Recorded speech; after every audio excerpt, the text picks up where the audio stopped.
7 o'clock on your Monday afternoon. Now, welcome in. It's halftime show. Tyler Head and Jack Veltry back once again. Didn't get enough from 9 to 10, so he requested to come back for more. Filling in for Terry Ford today, who is expected to be back tomorrow. But nevertheless, appreciate as always, Jack, for you stepping in. As again, we have plenty to get to over the course of the next 3 hours. Yes, we do. I love pinch hitting, so I'm glad to hop on with you and talk sports for the next 3 hours. And I mean, look, this is a great time to be talking about next 3 hours, man. Talking about all what happened in college football. That's enough time to get through everything, I think. And we'll get to all those things. We'll certainly start off with Carolina here in a second. But when you go into a weekend like this past weekend, we looked at Indiana, Ohio State, like, hey, top five matchup. Game day's there. A lot of hype around this. What's Indiana going to be? How's Ohio State going to play this game? We knew that game was going to be a big talking point coming away from it. But you kind of looked around the rest of the slate. Yeah, you had Arizona State, BYU, and a couple of intriguing games there, but especially across the SEC, it could just kind of look like a nothing weekend. Like, all right, you got a bunch of cupcakes, you got, some good teams going on the road, but against not great teams. And I did not expect to be talking about nearly half the stuff we're going to get to over the course of the show. That's how it always really seems every single week. Like we come into the week thinking like, oh, like this week's not a good slate of games. There's not a ton of ranked unranked matchups, and you see all these big teams play against like mediocre teams. But that's where they get you. That's where all the surprises have come this season. That's why 2024. We've debated this many times.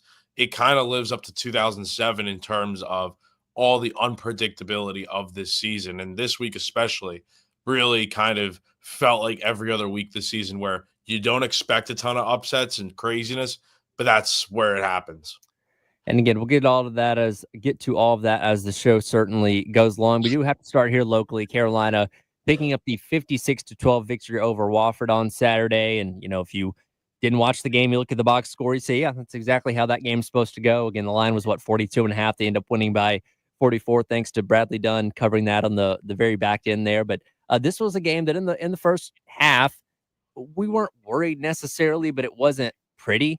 You had, obviously Wofford whipping off that big play on, play number one of the game, and ended up getting a field goal of that. Sellers threw an interception early, had a lot of penalties. It just looked very clunky for the most part until right before halftime, and Carolina got that third touchdown and then really put their foot in the gas in the second half. But there was times in the first half where you're like, this could be going a little bit better. Yeah, it felt like they made a lot of the mistakes that you would have seen them make in the first month of the season, right? Because they had a lot of penalties. They had 8 of them in this game. They had some of these special teams blunders, which I feel like hadn't been too problematic this year. Obviously, the Ole Miss game is the exception to that with the fake punt on the first or second drive of the game. But I think special teams was definitely a concern in this game. And Sellers threw an interception on the first offensive drive, and there were a lot of miscues early in this game.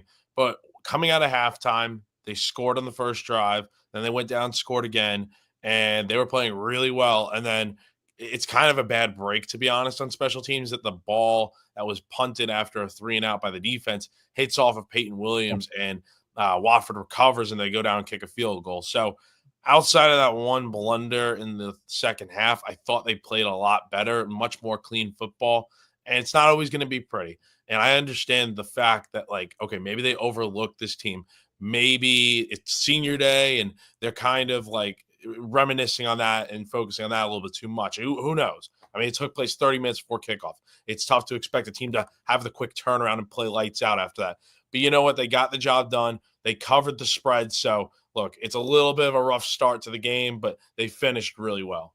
Well, I think it's also worth noting, as you and I talked a little bit earlier, you were down your top three tight ends, Josh Simon, Brady Hunt, and then Michael Smith. So you're playing with a little bit different scheme on offense, which is why Luke Doty was out there for as much as he was, because you went with 4 receiver sets to kind of account for the lack of what you had at tight end, in addition to, Connor Cox and McKeska and those guys certainly getting their snaps as well. But you did something a little bit different on offense, which I can't think of a better game to try those kind of things and kind of feel it out a little bit before you take on Clemson this upcoming weekend, then against Wofford. So, yeah, once they finally got clicked in gear, once they scored that last touchdown before halftime, which, by the way, Gamecock's getting very good at these 2-minute drive situations before the end of half, which is certainly beneficial for you in an upcoming game. this upcoming weekend.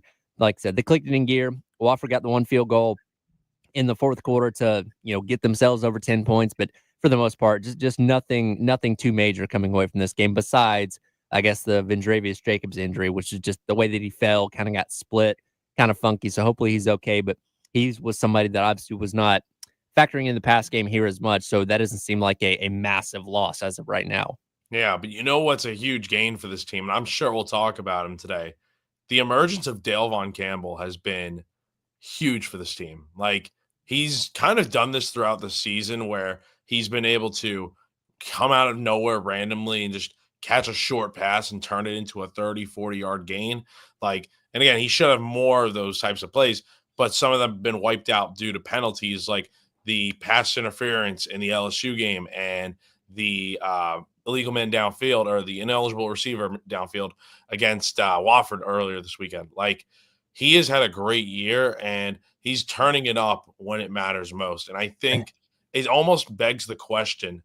I know South Carolina doesn't have like that true number one receiver like they have in years past, but does Dale Von kind of become that makeshift guy that, like, hey, like, you ride with the hot hand, obviously, at this point? Yeah. Do you try to get him more targets? Because when he's out there and in space, he's doing wonders.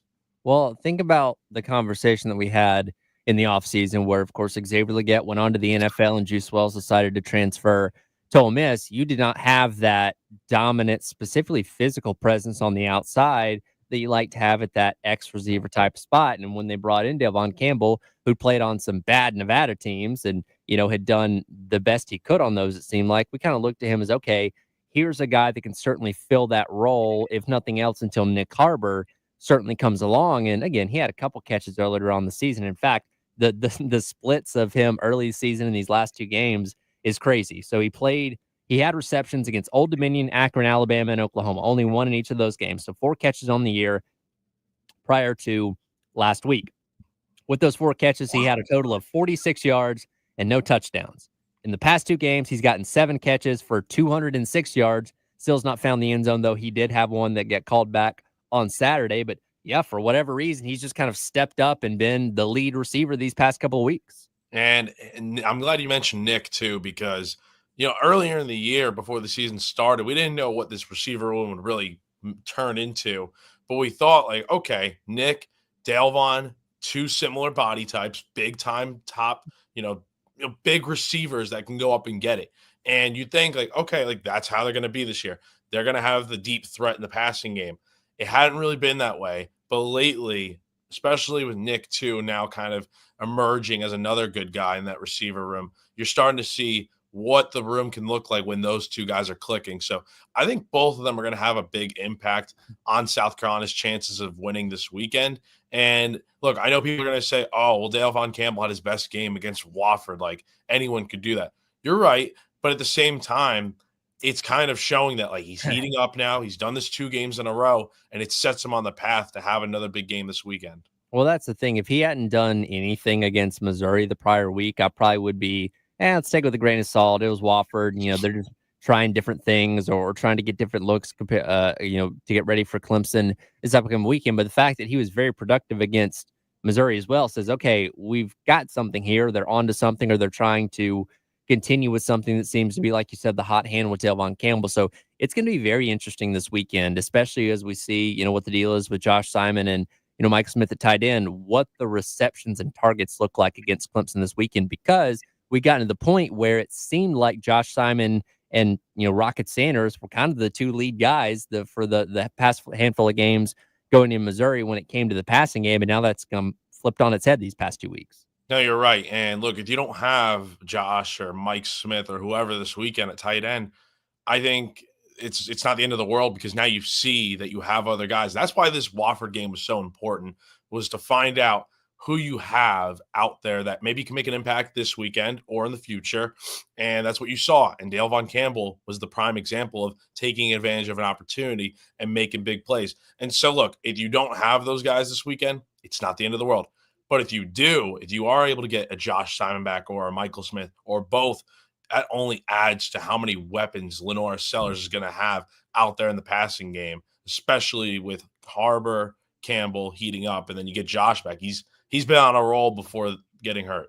Well, and like with any team, the offense goes as the quarterback goes. And as Lenore Sellers has gotten better through the air, he's been doing a really good job of keeping his eyes downfield, obviously avoiding the sacks these past couple weeks. Guess what? More guys are stepping up at wide receiver compared to when he was under constant pressure and going down after having the ball in his hands for, all of a second. So it all does kind of coincide. And it's nice to see these receivers, particularly guys like Harbor that we know are going to be here for likely a couple more seasons step up and have a big impact because you're going to need all hands on deck to beat a very talented Clemson team this weekend. Now you're definitely going to need all hands on deck. And with Sellers, look, the protection hadn't been great early in the year, and it's looked a lot better lately. I thought it was a little hit or miss on Saturday. Like there were some times where, I mean, these last two games, South Carolina's given up a little bit of pressure. Look, Clemson's going to try to swarm the quarterback this weekend. You really have to make sure that you're protecting him at all costs because, look, if he gets time, he can make things happen.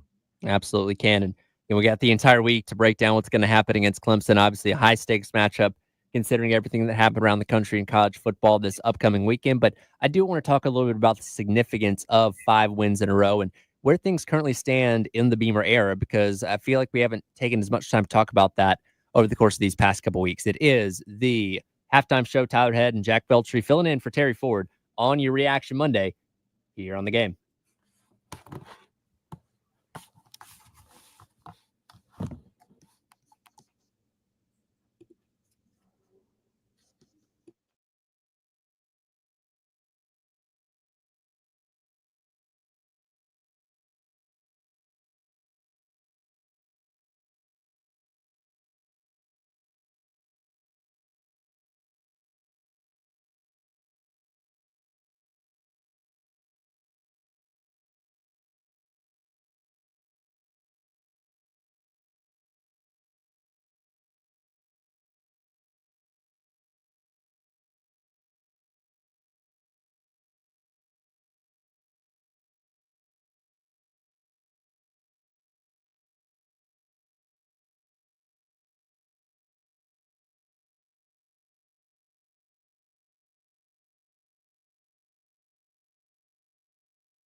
Welcome back in. It is the halftime show. Tyler Head and Jack Feltry hanging out with you on your Reaction Monday. Start of rivalry week. Huge matchup this weekend between South Carolina and Clemson. Could potentially be a top 15 matchup. We'll see what the playoff rankings look like when they do end up coming out tomorrow night. But as easy as it is to move past the Wofford game, there is a lot of significance in where this team's at as of right now, sitting at 8-3 and having 5 wins in a row, which is something that has not been done since the 2013 season.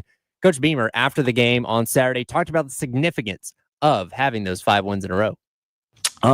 Yeah, testament to the young men in our program that we were, 3-3 after we lost to Alabama. I think that, doing the math, Shane, geez, 3-3, 5 in a row would be 8. That we were 3-3 and there was no panic. There was no pointing fingers. It was, let's just continue to work and continue to get better and to win 5 in a row, to be ranked where we are right now, to have 8 wins is really awesome. And a credit to the leadership of this team and how we've gotten better. That's just something that we pride ourselves on around here. You go back to 21 when we, won 2 out of 3 down the stretch against who was at Auburn and North Carolina in the bowl game, or 2022 where we finished with wins over Tennessee and Clemson, or 23 where we won, 3 out of our last 4 as well. We've played pretty good ball in November, and I think it goes back to our weight room program and how we do things during the season and throughout the year so we can be built and trained to be our best at the end of the season. It goes back to the way we practice as well. We don't, we try and get better. We're not taking care of ourselves. I mean, we're taking care of our bodies, but we're not, we do a lot of competitive things in practice, and there's a lot of first team offense versus first team defense. And there's also a lot of developing young guys throughout the season. And that's allowed us to play pretty good football in the month of November.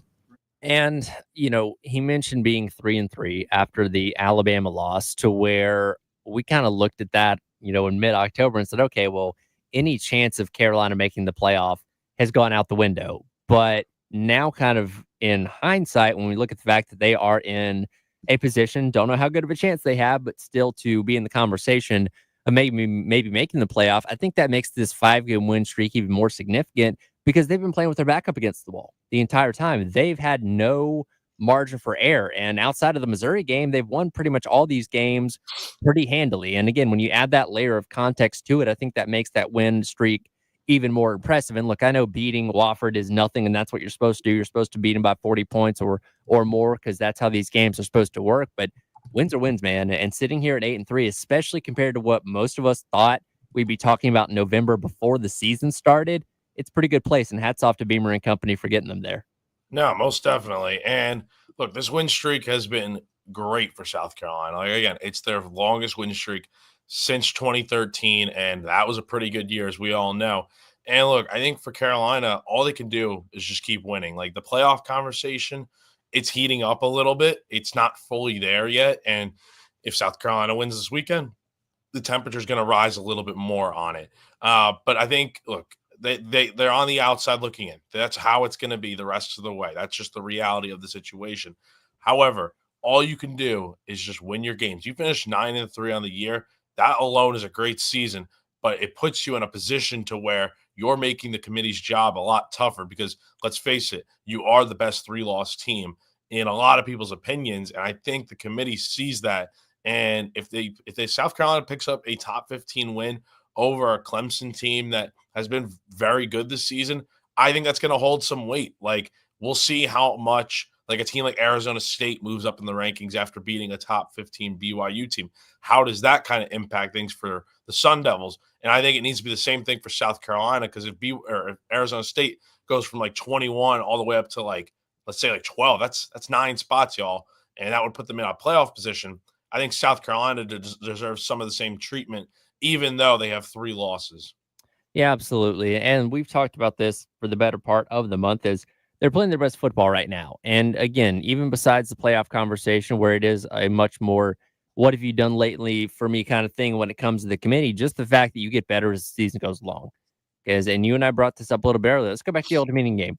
Game number 1, a 4-point win, an ugly 4-point win, to where we're all sitting here on that Labor Day Monday saying, I don't even know if they're going to make a bowl game this year. And the fact there's been a lot of ebbs and flows and ups and downs, and even just looking at the home games this year, you go from Akron, having a rough win there, to LSU and the controversy and coming so close to knocking off what was then a top 15 team at that point in time. You have obviously the egg that you laid against Ole Miss, the dominant wins against Akron and Wofford. You had the dominant win against A&M where you stormed the field. You had the crazy comeback win against Missouri. Like, there's been so many ups and downs just baked into the home games alone this year. But we can look back at the numbers and say this team is a lot better than they were when the season started, which isn't always the case for every single team.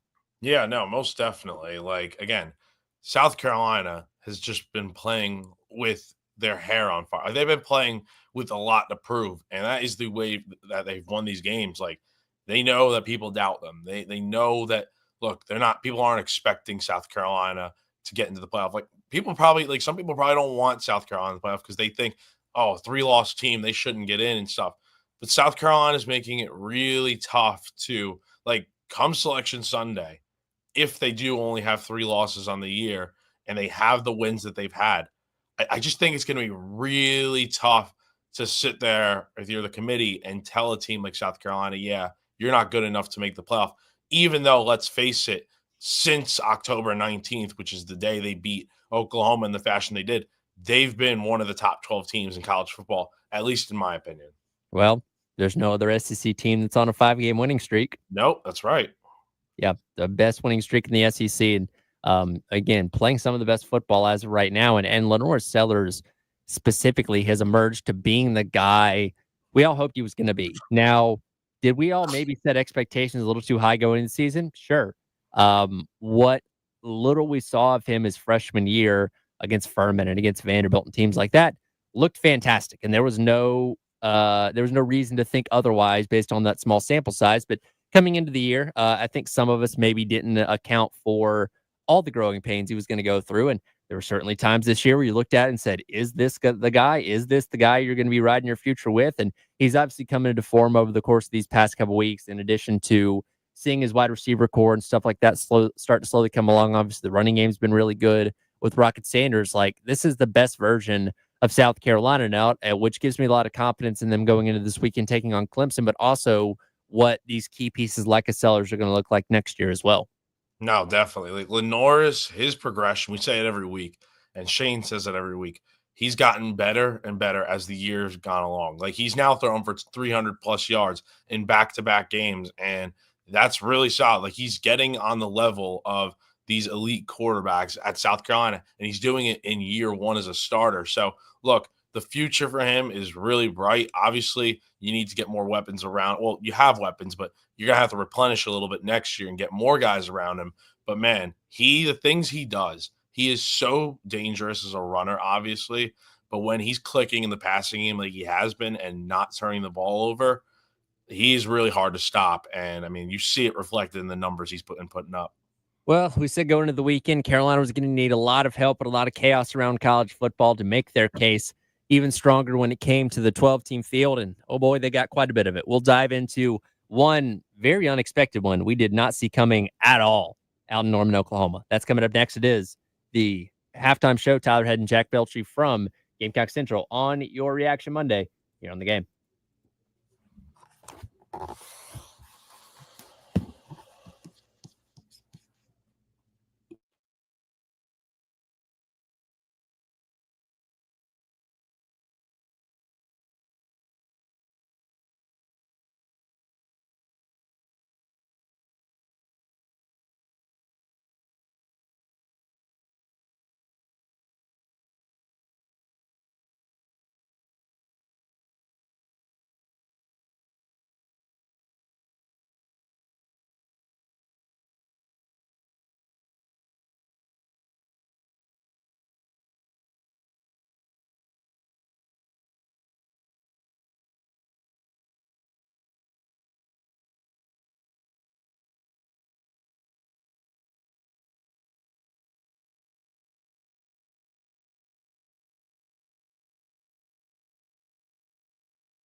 Tackles for loss, a big part of this defensive success all season long. It's another pick in the flat. Kip Lewis.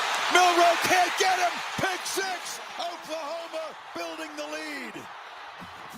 Wow. Welcome back in. It is the halftime show. Tyler Head and Jack Feltree along with you on your Reaction Monday.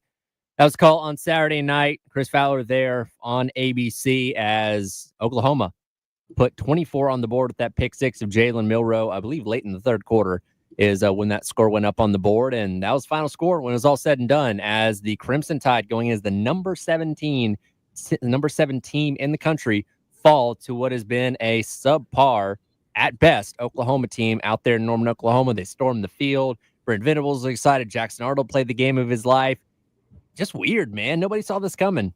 Yeah, this was a strange game. Like, Alabama seemed to be turning it on. Like, they seemed to be playing a lot better. Like, they blew out LSU in Baton Rouge at night just a few weeks earlier, and this was a real shock. And I personally think it should be the game that eliminates them from playoff contention. Like, there's no way Alabama should be getting in with losses to a 6-5 Vanderbilt team and a 6-5 Oklahoma team. Like, you cannot be doing that.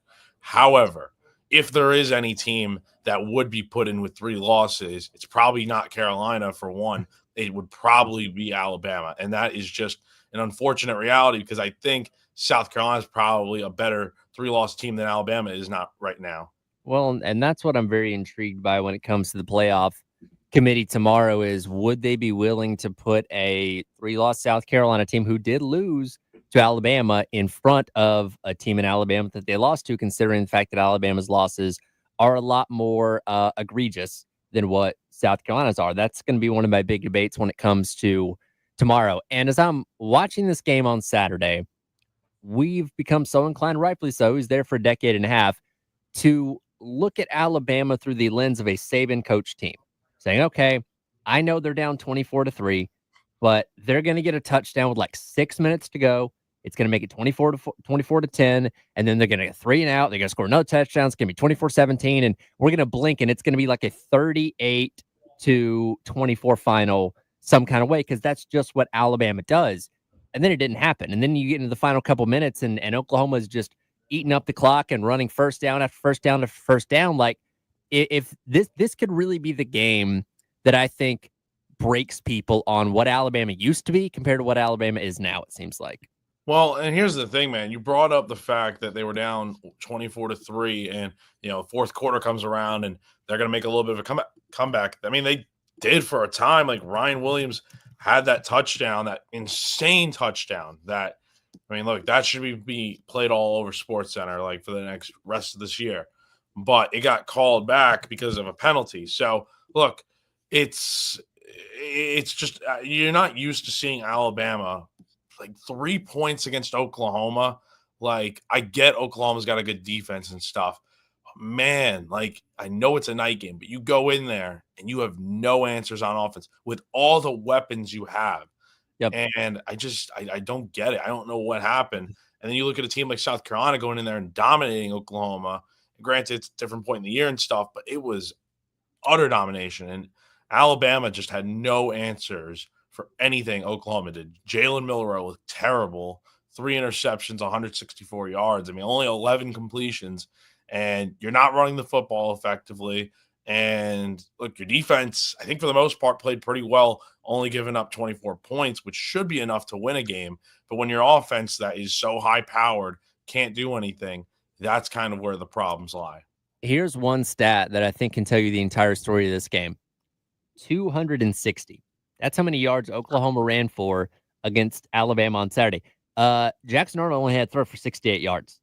He was so effective with his feet, as was the rest of that backfield. It didn't matter what they did through the passing game, because they were just killing them completely on the ground, which again goes back to what was the signature of Saban coach teams. They dominated you in the trenches. That is not the case anymore with Alabama. And this has been such a weird season. And a lot of that's predicated on how Jalen Milroe has played, because when Jalen Milroe is playing really good, this team is really good and they're capable of pulling off wins. against Georgia, wins against teams like LSU. But when Jalen Milroe is playing bad, this entire team really seems to follow suit. And he had his worst game of the entire season on Saturday, 11-26. That's under 45% completions, 164 through the air, 3 interceptions, and only ran for 7 yards. Do you know in Alabama's 3 losses this year to Oklahoma, Tennessee, and Vanderbilt, Jalen Milroe has run for a combined 28 yards? He has been so inconsistent this year. And you thought, like, dude, when we were talking about the Heisman talk at the beginning of the year after that Alabama-Georgia game, he threw for 400-something yards, and you're like, oh, man, he's finally put it together as a passer. And then you go into that Carolina game back in October, and South Carolina really neutralizes him and makes him and puts him in some difficult situations. And I think that's what teams are learning on the opposite end is put pressure on Milroe, and he's going to have to win the game with his arm. And I think that's a battle most defenses feel confident in winning. And you saw it on Saturday against a tenacious defense like Oklahoma. Like, for all the problems they've had this year, defense is certainly not one of them. That's a Brent Venables specialty right there. You know, you mentioned the Heisman Trophy. I gave him my September Heisman because I thought that performance against Georgia was his Heisman moment up to that point in the year. Had a little bit of a lull, but going back a couple weeks ago after that crazy game where he just dominated himself against LSU, I thought, hey, maybe he's making a late push for the Heisman, not as the favorite, but somebody that certainly could maybe make his way to New York. That's all out the window now. He was god awful on Saturday. Looked like a deer in the headlights once he started throwing 1 interception that eventually led to 3 as the game went along. He's not consistent, and that's the problem. Athletically amazing, right? And when he can get the run game going, he's fine. But if you, like you said, take away his ability to run, he has to beat you with his arm. He just can't do it. And he's not been able to do it this entire season. And I'm curious to see how much that affects his potential at the next level as well, because he went into the year where people thought, man, this could be like a top, first round draft pick in addition to Beck and Ewers and guys like that. Now, I don't know. I'm glad you brought that up because that was the next point I was going to make is that I don't even know how a team could draft this guy. Like, I've seen the argument that, obviously NFL quarterbacks play styles are kind of changing to where Milroe could fit that mold of being a mobile quarterback. He's a little undersized in my opinion, but he can move around really well and he could throw. The problem is I don't know how you look at his numbers and tape and stuff and feel like, yeah, this is a first-round quarterback. I don't even know if I would draft him. I think if he has another year of eligibility, I would say use it. Honestly, I don't even know if he benefits from coming back to Alabama. Like, I think he was probably one of those guys that had offers to transfer and stuff. I don't know if he'd get good offers now, but, like, I just think if he wasn't able to really flourish in Kalen DeBoer's offense this year, which, was supposed to be really good, then I don't know what is going to be the next move for him. Speaking of Kalen DeBoer, let's hear what he had to say after the game on Saturday, where, in a word, he was disappointed. Obviously extremely disappointed, frustrated. Just, we worked, I thought, extremely hard all week, put a plan together, guys, good energy, excited to come here on the road. We got to play better. We got to be better in all ways. And some simple things, uncharacteristic things, I think that happened early in the game where we didn't get the momentum on our side, and then really it comes down to the end of the first half, them scoring a touchdown, and then, the turnovers really kind of changing the momentum of the game there. So, turnovers were going to be a key. We said that coming in. We knew taking the ball off them like we did early was going to be big. And in the end, it flipped the other way. We turned the ball over. So, credit to them. They did a nice job with their game, their run game, staying on the field early. In the first half, especially, I thought, there's some things that we continued to tweak and adjust to do a better job against it than what they were doing there. But obviously the game got away from us in the middle of the third quarter there. I think it begs the question coming away from a game like this, because, look, Saban lost games. He never lost one this egregiously ugly and bad to a team as bad as Oklahoma's been this year. What's the identity of Alabama under Kalen DeBoer? I don't know if we've quite figured that out yet, but it's very clear it's a long way away from where Saban had them at their heights. And I'm not saying that Kalen DeBoer is not capable of turning this team into a consistent winner, but considering the amount of talent you had on this team coming off of Saban's final year, it seems like if you were going to have success, now would be the time to have it. And here's the thing, man. It's like I don't even know what the identity of this team is. They're inconsistent at best. Like that is kind of what I would say. And I'm glad you brought up the recruits and stuff because obviously a lot of the talent on this team is homegrown Saban talent. How is that going to look in the future? We kind of saw it with, for example, South Carolina and Will Muschamp when Steve Spurrier left, and then Muschamp was hired the next year, and that second year they have a lot of success. They win 9 games, and a lot of those players were Spurrier's guys, right? So I think, and after that, things didn't go well. I'm not saying that's going to be how Alabama is. I think the name alone will get guys in the door. But when you see the difference between Nick Saban and Kalen DeBoer in terms of what you're getting week in and week out, I just don't know if, I mean, he's just like any other coach. Nick always had that edge over everyone else because he's the greatest of all time. Kalen's just another guy. That's really all he is. Yeah, and now it looks like they're maybe at best going to the Citrus Bowl, which again is I don't even know if they would go because, I mean, you have to think about it. That's the argument with Alabama and Ole Miss. They're not going to the playoffs probably. If they don't get in, are their fans even going to want to travel? Like, yes, Alabama has a lot of fans everywhere, but I think if you're Carolina, you should be feeling great about the Citrus Bowl because you know your fans will travel really well. first 3-loss regular season since 2010. Shows you how long it's been since something like this has happened, as things are not going well out there in Tuscaloosa as of right now. Plenty more games they could have lost, including to South Carolina, that would make them in an even worse spot. We'll come back, wrap up hour number 1, hit our Firehouse Subs text of the hour as Reaction Monday rolls along. Hit us up 803-404-6100 here on the Halftime Show on the Game.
Welcome back in. It is the halftime show. Tyler Head and Jack Beltry from Gamecock Central along with you on your Reaction Monday. Start of rivalry week here, brought to you by our friends over at Columbia Craft on Green Street down in the Vista. It's time for our Firehouse Subs text of the hour, 803-404-6100.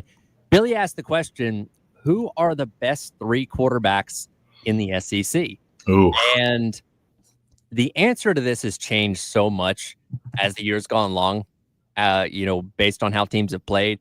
And I'm not trying to go off the one game sample size of what happened this past weekend, but what we perceive to be some of the better quarterbacks in the league, in Jalen Milroe, in Jackson Dart, all look pretty bad on Saturday. Yeah, there's not gonna be honest, man. I don't even know if there's a clear-cut number one guy because look, if Ole Miss won on Saturday and Dart had a great game, he would be the guy, but he didn't play well. And look, it's just I don't everyone has kind of gone through a little bit of a rut this year. Like Garrett Nussmeier's looked rough at times. Carson Beck has played better, but he's looked rough. I mean, look, you can go up and down the list. I think recency bias here. I maybe this sounds like a homer pick. I really do feel like LaNorris Sellers has played like a top three quarterback right now. Like it's hard to deny it with the way he's been playing lately. Maybe not over the course of the entire season because he did look a little rough at times here and there. But man, ever since November's turned on, he has been electric. And I think he needs to be in that conversation. Otherwise, I'm not even entirely sure because everyone, like I said, kind of has had a lot of rough moments. Well, and I go back to the stat that I brought up last week that prior to the Wofford game, going back to the beginning of October, LaNorris Sellers was the second in the SEC in passing touchdowns, only one behind Quinn Ewers. And considering the fact that Ewers threw 2 touchdowns and Sellers threw 3 on Saturday, I believe that means they should be tied unless somebody else behind them has eclipsed them, which I don't think is the case. So you're talking about LaNorris Sellers being tied with Quinn Ewers for total passing touchdowns in the last month and a half in the SEC. I think that makes a strong argument for Sellers can certainly being considered to be in that top 3. And Ewers, I know his overall number is a little bit lower because he's not played in every game because he was injured for a couple weeks. He's been playing fine. And obviously Texas has been winning ever since that loss to Georgia, but his numbers haven't exactly wowed you. You know what I mean? And we look at the past 2 games against Kentucky and against Arkansas, those games were closer than we felt like they probably should have been for Texas. You fully expected Texas to be able to go in there and just run over those teams, and that didn't really happen. Again, Ewers hasn't been playing bad. I just don't think he's been playing as good as people thought he would. Remember we had that conversation? I think it was back in August. We were talking about, all right, how many SEC quarterbacks are going to make it to New York for the Heisman ceremony? There's not going to be any. That's the craziest thing. And Quinn Ewers, look, he's probably a top 3 guy.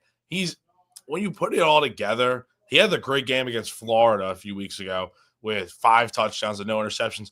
Over his last 3 games, he's thrown for 9 touchdowns and no picks, which is really good. And his completion percentage has been pretty good as well. And look, he hasn't thrown for a ton of yards lately, sub 200 in the last 2 games. But I think he's a top 3 guy. I'll say LaNorris Sellers is a top 3 guy right now. And another guy I kind of want to throw into the mix a little bit. Maybe, I'm not sure. Maybe this is a hot take, but I feel like DJ Lagway has been pretty good lately. I think he's looked pretty solid and been a key player in why Florida's been able to kind of turn it on the last 2 games. And maybe, again, recency bias, obviously.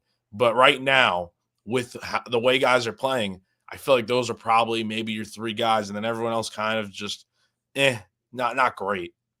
Yeah, the Lagway thing's interesting because he's been hurt, obviously. We got hurt in the Georgia game and missed a couple weeks there. But in these past 2 games against LSU and Ole Miss, he's been a big reason why they've won those games. And he's done it without the ability to use his legs because, of course, that injury against Georgia was a lower body injury that they had to kind of change what they're doing on offense. His completion numbers aren't that great. He's been averaging around 54% these past couple games. So that I wouldn't say necessarily puts him in a top 3 category, but you can't deny that there's a lot of talent there and a lot of special there when it comes to DJ Lagway. And for what's been an up and down, first year for him at Florida, he's one of those guys, much like Sellers has done late in the year this year, that I expect to be a big deal come next year for the Gators. Totally. And it's just who else do you even think about putting in there? your normal guys would be Dart, Beck, obviously Ewers, but like, Beck obviously been playing a little better lately, but like for a time he was struggling. And Nico, I mean, he's been up and down this year. And so that's a lot of the case around the SEC. And so I don't know if there's a definitive 3 guys on the whole. We can have this conversation again after the season ends and kind of look back at it from a whole 12 game standpoint. But like right now, probably those are the 3 guys that have been playing really well. Yeah, it's definitely a good question. Appreciate you asking on the Firehouse Subs text on 803-404-60-100. Coming up next, hour number 2, football, and more football. There's more upsets around the SEC. We'll get some of those coming up next on the Halftime Show. Tyler and Jack along with you on your Reaction Monday here on the game.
Welcome back in. It is the halftime show. It's our Ed and Jack Belcher along with you on your Reaction Monday. It is time for football, and more football in the 1 o'clock hour. It was upsets galore over the weekend. We'll get to some of those in just a moment. Question, though, how many times in the past couple of weeks have you been on the All-State Playoff Predictor on ESPN.com? Not that much, quite honestly. However, I learned of it like maybe 2 or 3 weeks ago. And I've probably gone on maybe 10 times in total over that span. I went on maybe twice yesterday just to kind of see where the odds are, and it's interesting.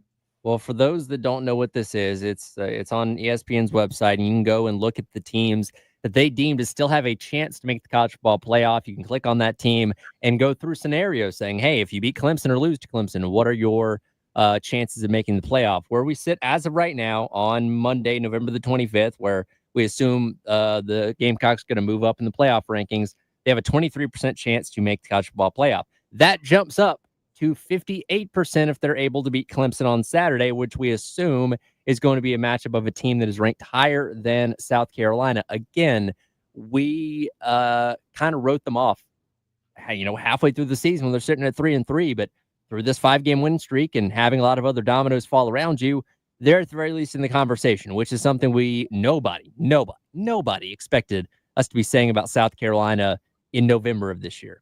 Yeah, the fact that we're talking about playoffs, again, we're not talking about they're going to get in, but the fact that the idea is floating around out there, it's kind of unheard of, honestly. South Carolina, since the inception of the playoff, hasn't really been in a situation where you seriously consider them. And granted, that was always because it was a 4-team playoff and South Carolina never really had a chance in that format. But now with 12 teams, this is what it's all about. This is why they expanded to get more teams in. And we're going to find out real soon here in a few weeks, okay, what does the committee believe in? Will a 3-loss team make the playoff? And I think if enough chaos happens this week and maybe in conference championship weekend, you might see that actually come true. By the way, I'm glad you brought that point up about, what it looked like in a 4-team playoff. If we had the 4-team playoff still as of right now, we'd be talking about, okay, well, Oregon and Ohio State are both going to get in regardless of what happens likely in the Big 12, we would talk about Oregon being in no matter what happens in the Big 10 championship game. Ohio State needing to beat Oregon to get themselves in the championship game. Texas, as long as they run the table and win the SEC, they would be in. And then I guess the debate would be between likely Penn State and Notre Dame for the last spot to get in, or a Miami team, running the table and winning the ACC. That'd be it. Like I said, Carolina will be absolutely nowhere near the conversation of what's going on with the 12-team playoff. But when you expand out, when you let more teams in, that opens the possibility of what we didn't think was going to be possible, a 3-loss team making a strong case for being in. And honestly, if we were in the 4-team format still, South Carolina might be in a position to get into a New Year's Six game. That would be a huge accomplishment for this program. And obviously, if they get to the playoff, they would have to go on the road and play it in a road game for the first round. And then if they were to win, they'd go to one of those New Year's Six games. But so it would be cool from that aspect, but you're definitely right. They would not be in that conversation, especially with 3 losses. That would be unheard of. But the fact now it's 12, it's they're on the outside looking in, but if they keep knocking on the door, maybe it'll eventually fall down. Well, again, Carolina needed help to make their case a little bit stronger for making the playoff. Alabama fell late on Saturday night, and this happened a little bit earlier on in the day in Gainesville, Florida. He's excellent one-on-one. Dart to the sideline again. Is that intercepted by Dijon Johnson? It is. And that will end it. Certainly did end it. Jackson Dart throwing 2 interceptions there for Ole Miss. As what's funny about this is he threw an interception that got overturned because the ball hit the ground. So we got another go at it from midfield with the team only down 7 with about a minute and a half left to go in the game, and proceeds to throw an even worse interception. Funny enough, targeting Juice Wells on that play after already throwing a bad interception earlier in the game where he threw into triple coverage in the end zone. Again, this is one of the guys that we thought was one of the better quarterbacks in the SEC, just making awful mistakes on Saturday. No, most definitely. It's kind of poetic that the intended target was Juice Wells. Because, look, whether or not Shane Beamer intended to earlier in the week, talking about how there was a guy from last year's team that entered the portals on a new team now that thought South Carolina didn't have a quarterback and they weren't going to be good this year.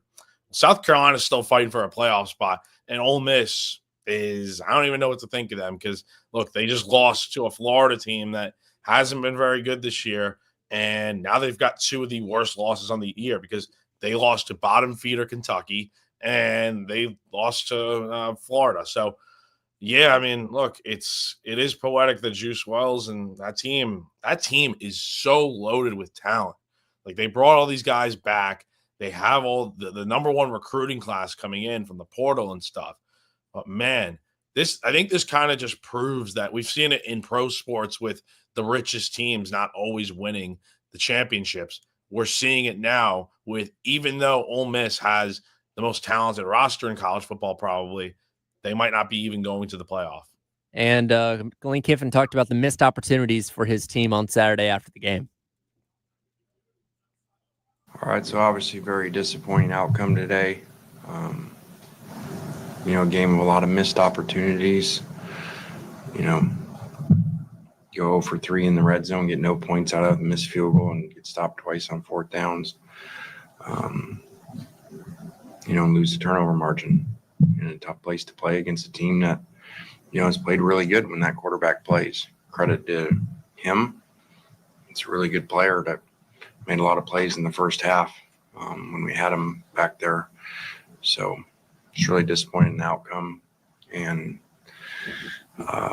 obviously a lot was at stake, and we didn't come through. So a lot of missed opportunities. So speaking of missed opportunities, and Lane Kiffin is one of the most aggressive coaches in the SEC when it comes to going forward on fourth down. 2 possessions inside of Florida's 15-yard line where they went for it on fourth down, didn't get either one of those. 3 trips to the red zone, 0 points for Ole Miss on Saturday. It is just, it's a real shame. It's a real shame that, like, we were talking about Ole Miss being this team, man, like the team to beat in the SEC this season. They looked that way after dominating South Carolina, but man, it's just, I mean, I know we'll bring it up, but I mean, like, how do we even view this season for Ole Miss, man? It's just like, do we even think they're getting into the playoff? Because they're kind of like Alabama in the sense that, like, they're playing, I talk about Kentucky being a bottom feeder. Mississippi State's the worst team in the SEC right now, and the Egg Bowl's on this weekend. So that's not going to help Ole Miss much, and I don't even know if they get in.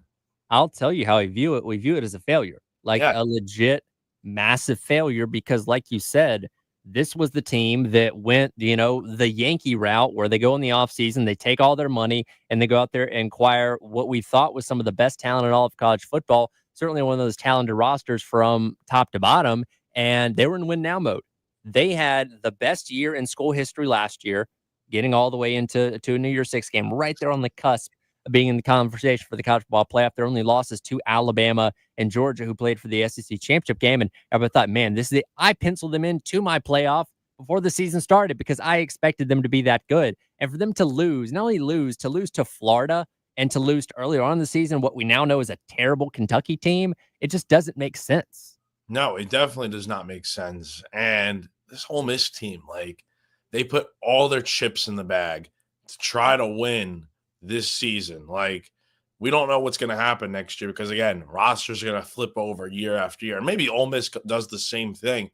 But it's proven that, like, buying yourself all the top players in the country, it's not going to do it. And look, they are a talented team. By this point in the year, they should have the chemistry. And I think they probably do. But I think it's the mistakes. Like, you brought up the 2 times they went for on fourth down inside the red zone and didn't get it.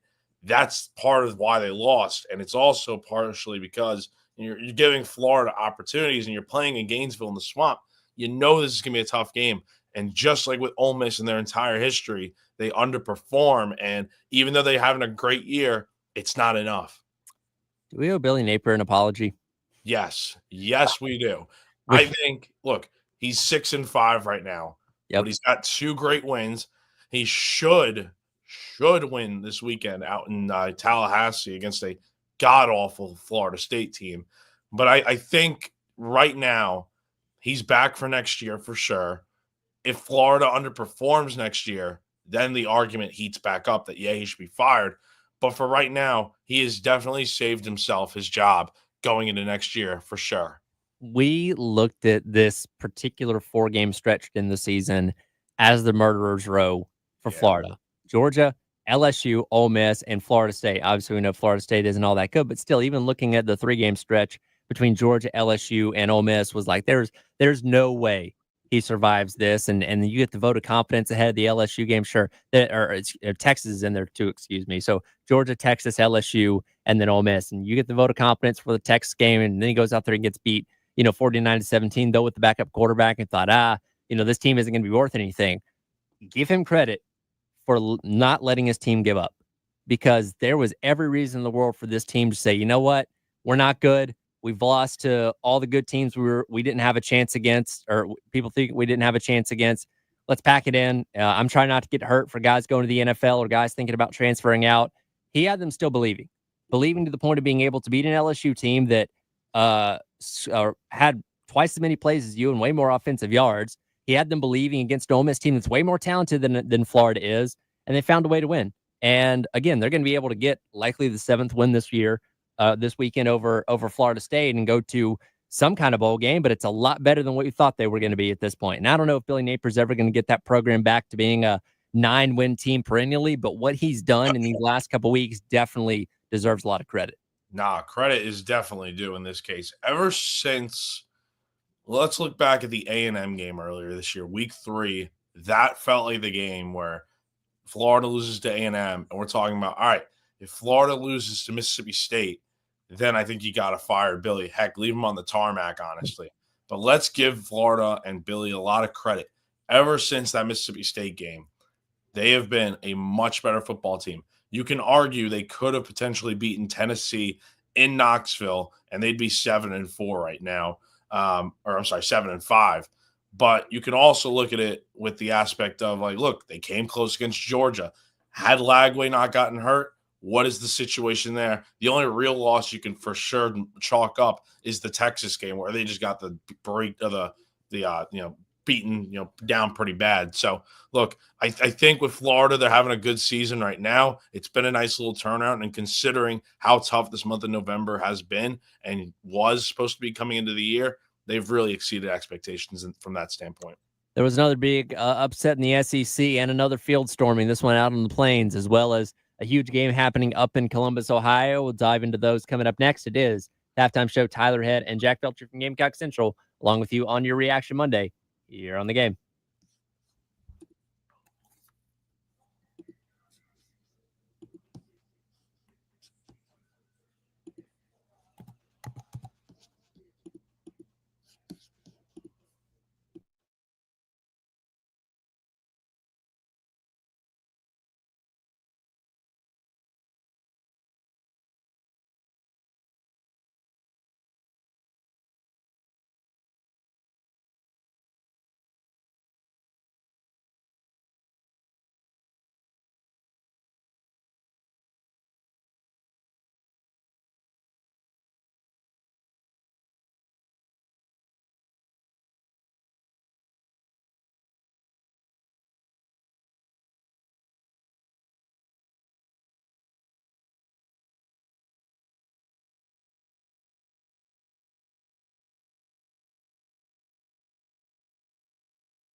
Yeah, Jarrett Brown should be fine. He actually had a little bit of a hand injury last week against Missouri. He'll be fine for next week. Dre, I'm not sure about. It was a little bit of a hamstring on that when he got hurt. And Josh, we'll see. And then Mike Smith, we'll see. There's your injury report. Thanks to our friends over at Samuels Reynolds Law Firm from Coach Beamer after the game on Saturday. Again, nothing really too egregious outside of Dre Jacobs, who just got kind of twisted funny on that one tackle after he made that reception late in the game. And again, we'll get a more thorough injury report from Coach Beamer coming up tomorrow, which I guess you're probably the good person to ask about this. What's our schedule like this week when it comes to pressers? Is it Tuesday still for Coach Beamer? How's that all going to work? Yep, it's Tuesday for Shane, same time as usual. Players will talk to us too, and this is the week where just get ready if you're listening out there for the press conferences with the players. Oh, what's your favorite Thanksgiving food and stuff? Like we're going to be getting there's going to be a lot of those questions, I'm sure. But Beamer usually on Tuesday, and then coordinators on Wednesday. I will ask, since once at 107.5 the game. When is Carolina calls this week? Is that is tomorrow, actually. I'm glad you asked. Tomorrow night, 6:00, Carolina calls. Yes, shameless plug, unintentionally. Yeah, I don't think anybody's going to want to go out to back streets, which is a great place, but on Thanksgiving for Carolina calls. I doubt they're going to be open. You don't want to have a Thanksgiving meal with Shane Beamer, maybe? I think we can all enjoy time with our families that day and pry ourselves away from football, at least for a little bit. Yes, that is going to be a nice little break. But yeah, the schedule pretty much remains the same, with Thanksgiving obviously being the deviator. So you ever say something and then immediately regret it because you messed up and that's going to come back to bite you somewhere a little bit further down the line? You ever done that before? Yes, a lot this season. Well, we had an example of that just last week in the SEC when Mike Elko said this. I don't think it's an issue. I think when you're in the situation we're in, it's easy to focus on the task at hand. I think, those big games earlier in the year, maybe you look ahead. If we didn't have that stake, what's at stake, maybe you would worry about it. I think our focus is single-handedly on on Auburn right now and locked in on what we got to get done. Oops. I think a lot of us looked at that last week and said, you know what? He was talking about Texas, or the question was asked about Texas, and he just got his words mixed up. He really meant to say we're focused on Auburn. But then you saw what happened on Saturday, and maybe that was an indication of where that team's mind was at, because they went onto the Plains of Jordan-Hare. Nick Saban warned them on College Game Day, by the way. There's a weird voodoo that happens on the Plains, especially in November. Be careful. And they walked out of there with a loss. Yeah, Nick Saban would know just about as well as anyone what it is like losing at Auburn, because he did it in 13. He did it in 17. Yep. And he did it in 19. Yep. So, look, he knows a thing or two about losing to Auburn on the Plains. And even when he's won games there, they've all been pretty much really tough, outside of maybe like 1 year where I think Alabama blew out Auburn. I could be mistaken. But, look, Auburn, what an upset. A&M, I'll get to them in a second, but I watched in the fourth quarter of that game and granted, I did not get to watch the whole game, and I haven't watched a ton of Auburn this season. My general assessment of that team, I see why they're 4-6. They make so many mistakes. They play so undisciplined. They have false starts galore. They have 3 false starts on what should have been the game-winning touchdown drive in the fourth quarter. But they ended up having to settle for a field goal. They tripped twice on open plays, on catches where they could have gotten into the end zone to win that game in the fourth quarter, but they didn't. And then in the overtime, they could have gone for 2 for the win, but they decided not to and kicked the extra point. So Auburn somehow got out of here with a win, but A&M, they overlooked Auburn in my opinion. It definitely seems so. And here's the thing. Auburn has just been really bad about giving the football away. Turnovers, fumbles, those kind of things. And yeah, Peyton Thorne had 1 interception thrown on Saturday, but besides that, they did a really good job of protecting the football and put up over 400 yards of offense on what we thought was a pretty decent Texas A&M defense. So credit to Hugh Freeze and his crew, because they needed a signature win. They needed something to breathe life back into the season, if nothing else, to put them in a position to maybe get back to a bowl game if they can beat Alabama in the Iron Bowl coming up this weekend. So give credit to them for what they were able to do. But it's like A&M, man, you were you still have all your goals in front of you because all they got to do, if they beat Texas this weekend, they're still in the SEC championship game and could still theoretically make it into the college football playoff. But man, that's a game that you had no business losing, quite frankly. No, and you mentioned it last week, man, that Auburn's defense against A&M's running game, Yep. that was going to be the matchup in this game. That's where Auburn could win, and they did. Like, Auburn played they didn't play great, but they did enough to win this game, and A&M just didn't cash in on opportunities, dropping that 2-point conversion in the fourth overtime to lose the game. I mean, I don't know how you put A&M in the playoff if they don't. Like, let's say they beat Texas and then they lose in Atlanta. No way.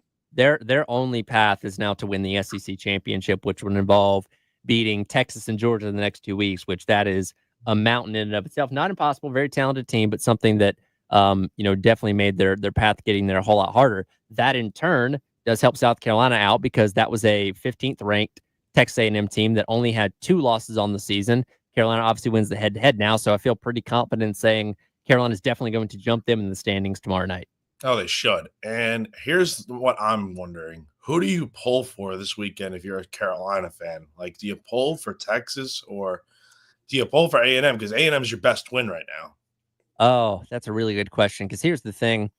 I don't see any scenario where Texas falls far enough to where it really affects South Carolina. Because let's say if Texas loses this weekend, they don't play the SEC championship game. So there's no chance for them to get a third loss between now and when the committee's deciding who's in the playoff. If they win this weekend, they obviously go to the SEC championship game as a one-loss team, and I think they're in regardless. So yeah, the fact that the win against A&M, if Texas beats A&M soundly enough, A&M could possibly fall out of the top 25, which, like you said, that does hurt South Carolina's case a little bit. If it's like a tight win by Texas, like 3 points or something like that, then maybe you're talking about A&M hovering around the late, the mid-20s, 23, 24, something like that, which would still be a top 25 win for South Carolina. But that's a good question. I guess theoretically, you want to cheer for A&M to win and to make the championship game because, again, regardless of when Texas loses, if they lose in the next 2 weeks, it doesn't really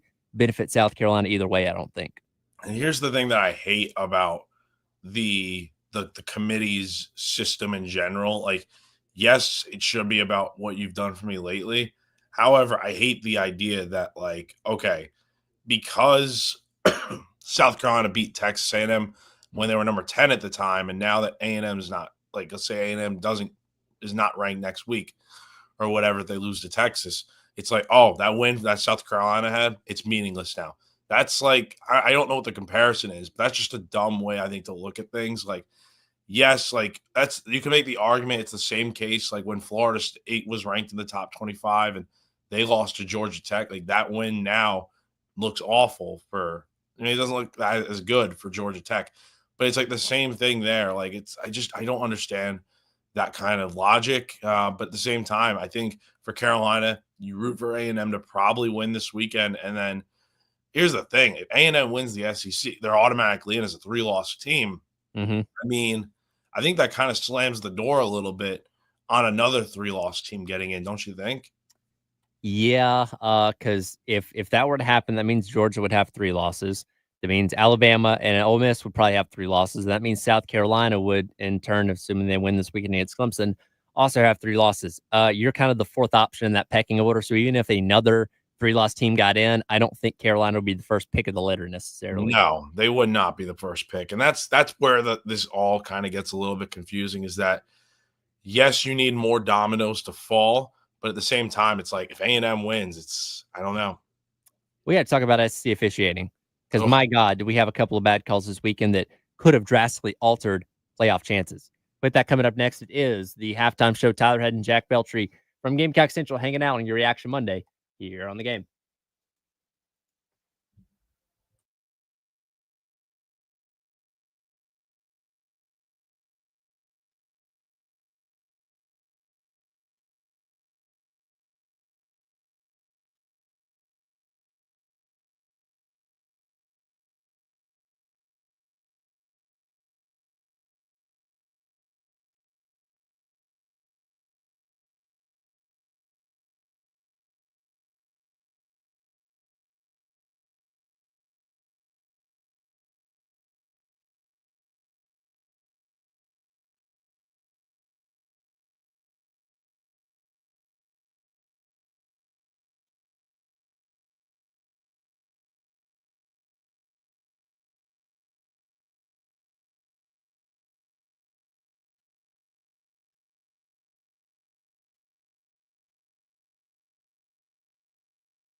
Will be done. Dunn's Looking going to hard get to the edge and gets to the end zone. Oh, that's wonderful. Bradley That is Dunn. Look at all absolutely these wonderful. players come down the sideline. All of his teammates, 3/4 of the bench, loving up on Bradley Dunn, who scores his first career touchdown at Carolina. Welcome back in. It is the halftime show. Tyler Head and Jack Beltry along with you on your Reaction Monday. That was our grill of the game. I'll give it to Bradley Dunn for the 8th touchdown on the day for the Gamecocks, giving them the 56-12 win over Wofford. And I put that in there because for anybody that had Carolina under the 42.5, then Bradley Dunn pushed it over and helped them cover the spread in the final 10 seconds of the game on Saturday. So grill of the game goes to Bradley Dunn. Again, congratulations, first career touchdown. Yeah, Bradley Dunn cares about the degenerate gamblers out there. He's saving a lot of people money, so good on him for doing that.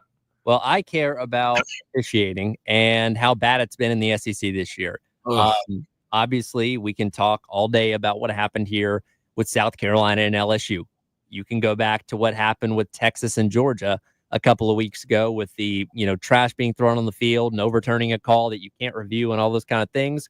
We once again saw two very egregious examples of poor officiating in the SEC on Saturday. First one, you probably saw it if you were watching Alabama take on Oklahoma. Early in the fourth quarter, Alabama down 24-3. Jalen Milroe corks about a 40-yarder to Ryan Williams. For one, I don't know how he contorted his body to get a foot down in bounds. The dude is an absolute freak, as we've seen many times this year. He did it, but a flag comes out. They ruled illegal touching on Ryan Williams because they deemed that he had been covered up on the end of the line of scrimmage, but that wasn't even remotely close to true. There was no angle of looking at this play. I mean, even I think it's Bill Lamagnier, who is the rules expert with Kurt and Chris on the call. He even said, I don't know what the heck they're looking at. They outright blew this call. Now, yes, that would have only made it a 24-10 game at that point in time, but in terms of momentum, that would have swung a lot in Alabama's favor. And who knows what happens over the course of the final 14 minutes if they get that touchdown. What ends up happening is they call it back. It's a loss of down, and Oklahoma gets the ball instead. And you talked about it earlier, like we did at the beginning of the show. I think an Alabama team, you never know what can happen on offense. They have the firepower to go out there and score a lot of points, especially late in the game. And I think had that been a touch, that changes the momentum of that game, I think, because that is a top 3 catch this year. And the god-awful officiating in this conference from the entire year ruins what is a great play. Like, we'll remember that play because, people like us care about college football a lot. But in terms of, like, when random people talk about what are the greatest college football plays of all time, that's not going to be on the list because it got wiped off the board and doesn't count. It is ridiculous that this stuff happens week after week where you have this awful officiating and it seems to ruin a lot of different games. South Carolina might not make the playoff because of the officiating in that LSU game. Not to harp on it too much, but it's been this way the entire year. Well, and then later on in the night when A&M's playing Auburn, in the second overtime, Auburn gets a huge gain going all the way down to, I think, within the 10-yard line that gets called back on offensive pass interference that once again, nobody can point out to me exactly where this happened, and there was no explanation for it either. Now, obviously, Auburn went on to win this game, but that could have potentially cost them and completely shifted the playoff picture completely if A&M's still live as a 2-loss team. So it's the accountability, right? Yes. Because I don't expect officials to be perfect. I don't expect every call to be 100% correct. They're going to make mistakes. That's the human element that we've all accepted when it comes to football. And they're watching, freak athletes go at, full speed, and you're going to get some things wrong. But the fact that I know that, and I listened to Kalen DeBoer's presser after the game on Saturday, and he was asked pretty quickly, hey, what'd you think about that call? What'd they tell you? And he just had to say, I don't know. Like he couldn't say anything about it because if he goes out there and goes on a well-deserved tirade about that call, then he gets penalized, he gets fined, and he gets in trouble. But the officials that make the call get nothing.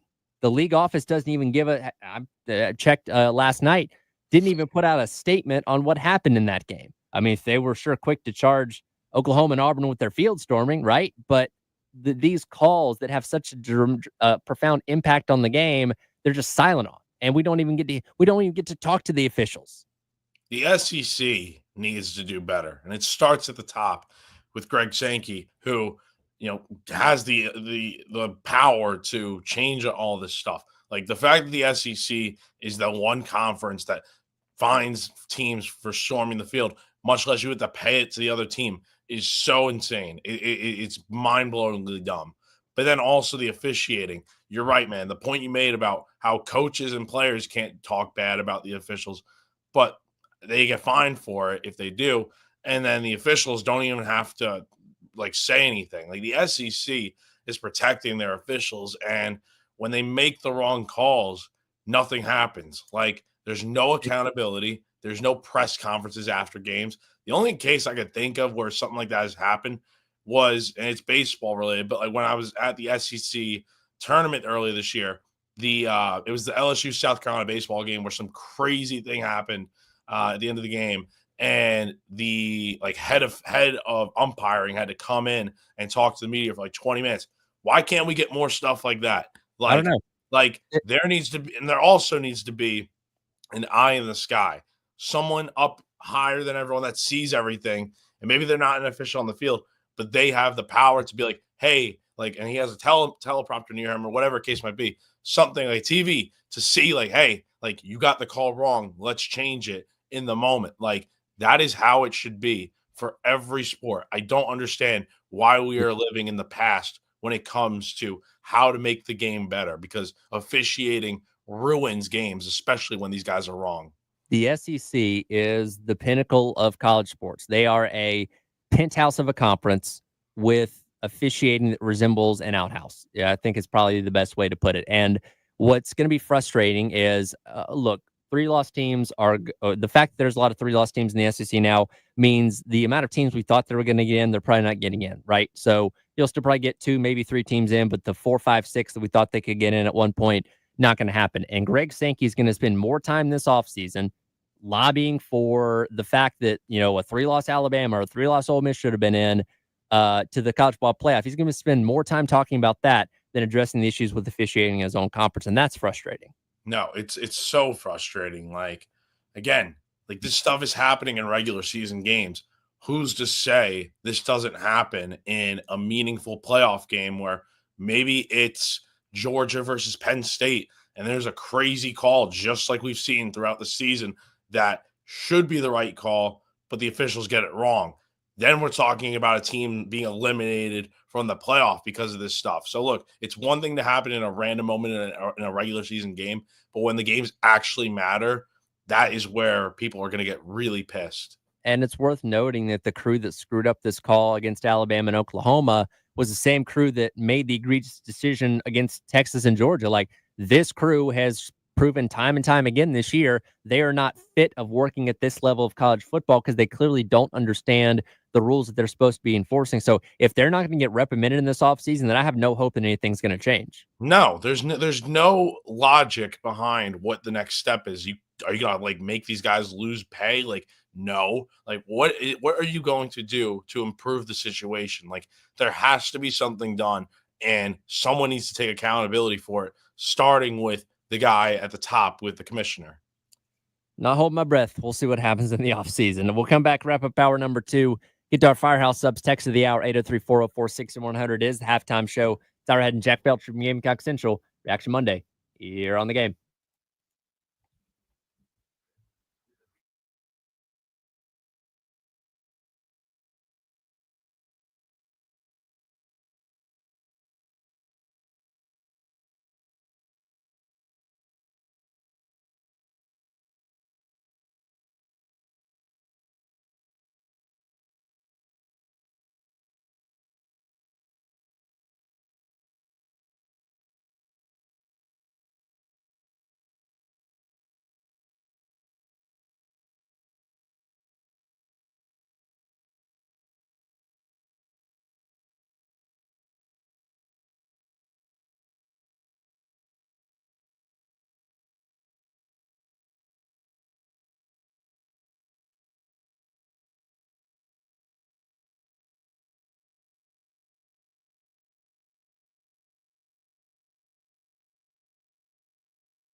Well, welcome back in. It is the halftime show. It's all right, and Jack Veltri along with you on your Reaction Monday. Time for our Firehouse Subs text to the hour, 803-404-6100.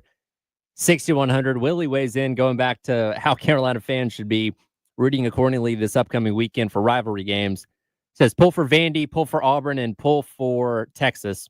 So Vandy obviously playing Tennessee, who right now I'm assuming, based on what the playoff rankings were last week, should bump themselves into the top 10 and be in one of those last couple spots because Ole Miss and Alabama lost ahead of them. They do have the head-to-head win over Alabama, by the way, which the fact that they were ranked ahead of, or Alabama was ranked ahead of them was still one of the funky things from last week, but that seems to have corrected itself. Yeah, I think Vanderbilt beating Tennessee would probably give out Carolina the opportunity to jump ahead of them. Certainly, if Alabama is still ahead of South Carolina, a win for Auburn would obviously jump them over them. And then if, again, the Texas thing I'm kind of debating on, right? Because, yes, I think Carolina's already got an opportunity to jump over Texas A&M this weekend with the regardless of what or tomorrow, regardless of what happens this weekend. Though I guess if A&M wins over a top 3 Texas team, that presents them the opportunity to jump back ahead of South Carolina, maybe. So I guess in a way you should cheer for Texas. I don't know. It's getting very confusing. I think you just cheer. I don't know. Here's the thing. If A&M wins, they go to the SEC title game, and then they lose, I think that's probably best case scenario because A&M's out of the picture at that point. And you can say, as South Carolina, in your argument, that you beat a team that got to the SEC title game. Like, I don't know if that holds much weight, but I feel like it's got to account for something, right? And then with, let's say it's the reverse where Texas wins and they go to the SEC title game. Whoever, if Georgia loses that game, I think you root for Georgia to win the SEC, honestly, because like if Georgia loses, I think they get in over South Carolina as a 3-loss team. So you kind of narrow it down to, okay, Texas, what do they have right now? 1 loss? Yes. So their losses to Georgia. So right. If Texas loses twice to Georgia, how does that impact things? Do they even get in? And then from the standpoint of the battle of 3-loss teams, the only 3-loss teams in the SEC that you'd have to worry about as potential bids for the playoff are Alabama and Ole Miss, and then obviously South Carolina. And from a South Carolina standpoint, I think you should have a better chance over those other teams, despite the head-to-head, because you don't have those egregious losses against teams like Kentucky and Florida.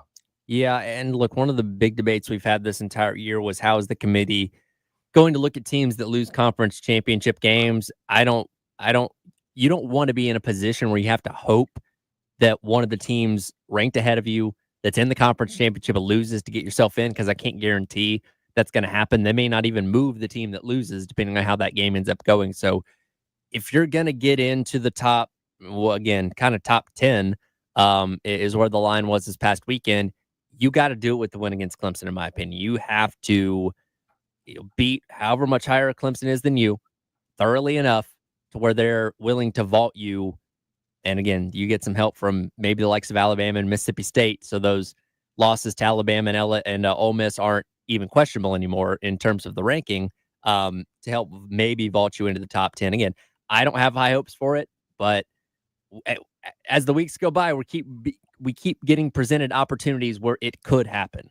We keep thinking that it's not going to, and then the odds increase. Like, again, there is no path for South Carolina if they lose this weekend. They are out of the playoff for sure if they lose this game. No 4-loss team is getting it. That will never happen until they expand the playoff to maybe 64 teams someday. However, with this 12-team format as a 9-3 team, I think you give yourself the best opportunity if you go out here into Clemson and you're an underdog actually in this game, which I don't even know if that matters within these picks and stuff or how the committee views it. But for South Carolina, if you're an underdog and you win this game by double digits, that is going to strengthen your case drastically. And then maybe not even just in the SEC. Maybe you hope some more chaos happens in other conferences. Like, what if Miami loses? And what if Arizona State loses? Like, will you put a Big 12 team with 3 losses? I mean, they're going to get in, but like, it just makes things a lot easier when you have more chaos like you did this week. Well, it's been a chaos-filled entire year of college football so far. I haven't even gotten into, what's happened with the Big 12, with Arizona beating BYU, and that seems to be a one bid league at this point in time. So I don't think the rankings necessarily matter a whole lot, but regardless, it has been a wild year, and still got one more weekend of the regular season to go, and then who knows what's going to happen on conference championship weekend. Yeah, it's going to be crazy. It's been crazy all over the country. I think you're right. Big 12 probably gets one team in. Big 10 and SEC are probably going to be holding up most of the spots in the playoffs. So it'll be really interesting to see how it all shapes out. Yeah, again, still got more football to play, but as wild this season is, no reason to think that's going to be slowing down anytime soon. 2 hours in the books, one more hour to go. It is the halftime show. Tyler Head and Jack Beltry along with you. We'll jump into what's trending at 2. Get to that big game that happened up the road in Columbus on Saturday as well, and what that means for the playoff picture too. Coming up next, halftime show here in the game.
Welcome back into the halftime show. Tyler Head and Jack Beltry along with you on your Reaction Monday here on the game. It is time for what is trending at 2. And quickly, I want to go back and correct something that I said during the bit we had there on SEC officiating.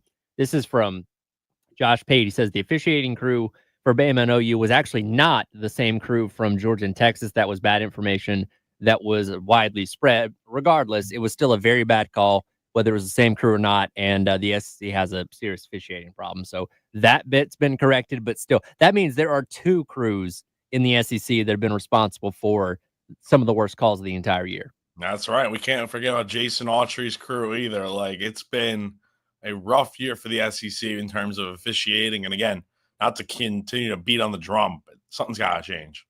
Yeah, it's one of those things that if you've been an SEC football fan long enough, there's certain officiating crews or head referees that you see get assigned to your game. You're just like, oh God, here we go again.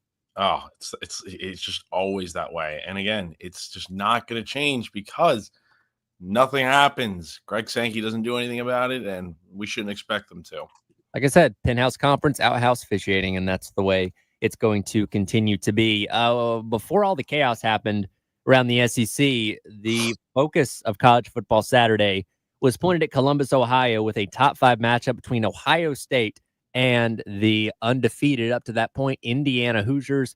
Buckeyes end up walking away with a 23-point victory, including scoring a touchdown late that Ryan Day was quick to justify afterwards. Well, we say leave no doubt. And, these guys want to finish the game the right way. Travion did the right thing going down at the 1-yard line. We ate up the clock. We don't want to put the defense back out there. You just never know in games like this. It's a top 5 matchup.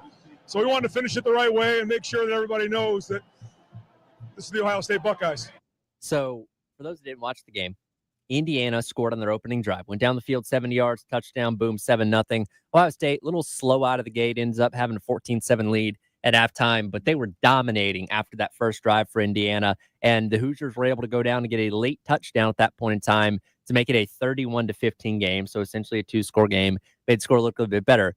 Ohio State decided to drive down the field and get another touchdown themselves in the waning minutes of that game to, I guess, further prove the blank you're not as good as us, and we don't want to leave any doubt, as Coach Day said there, into anybody thinking this game was remotely close.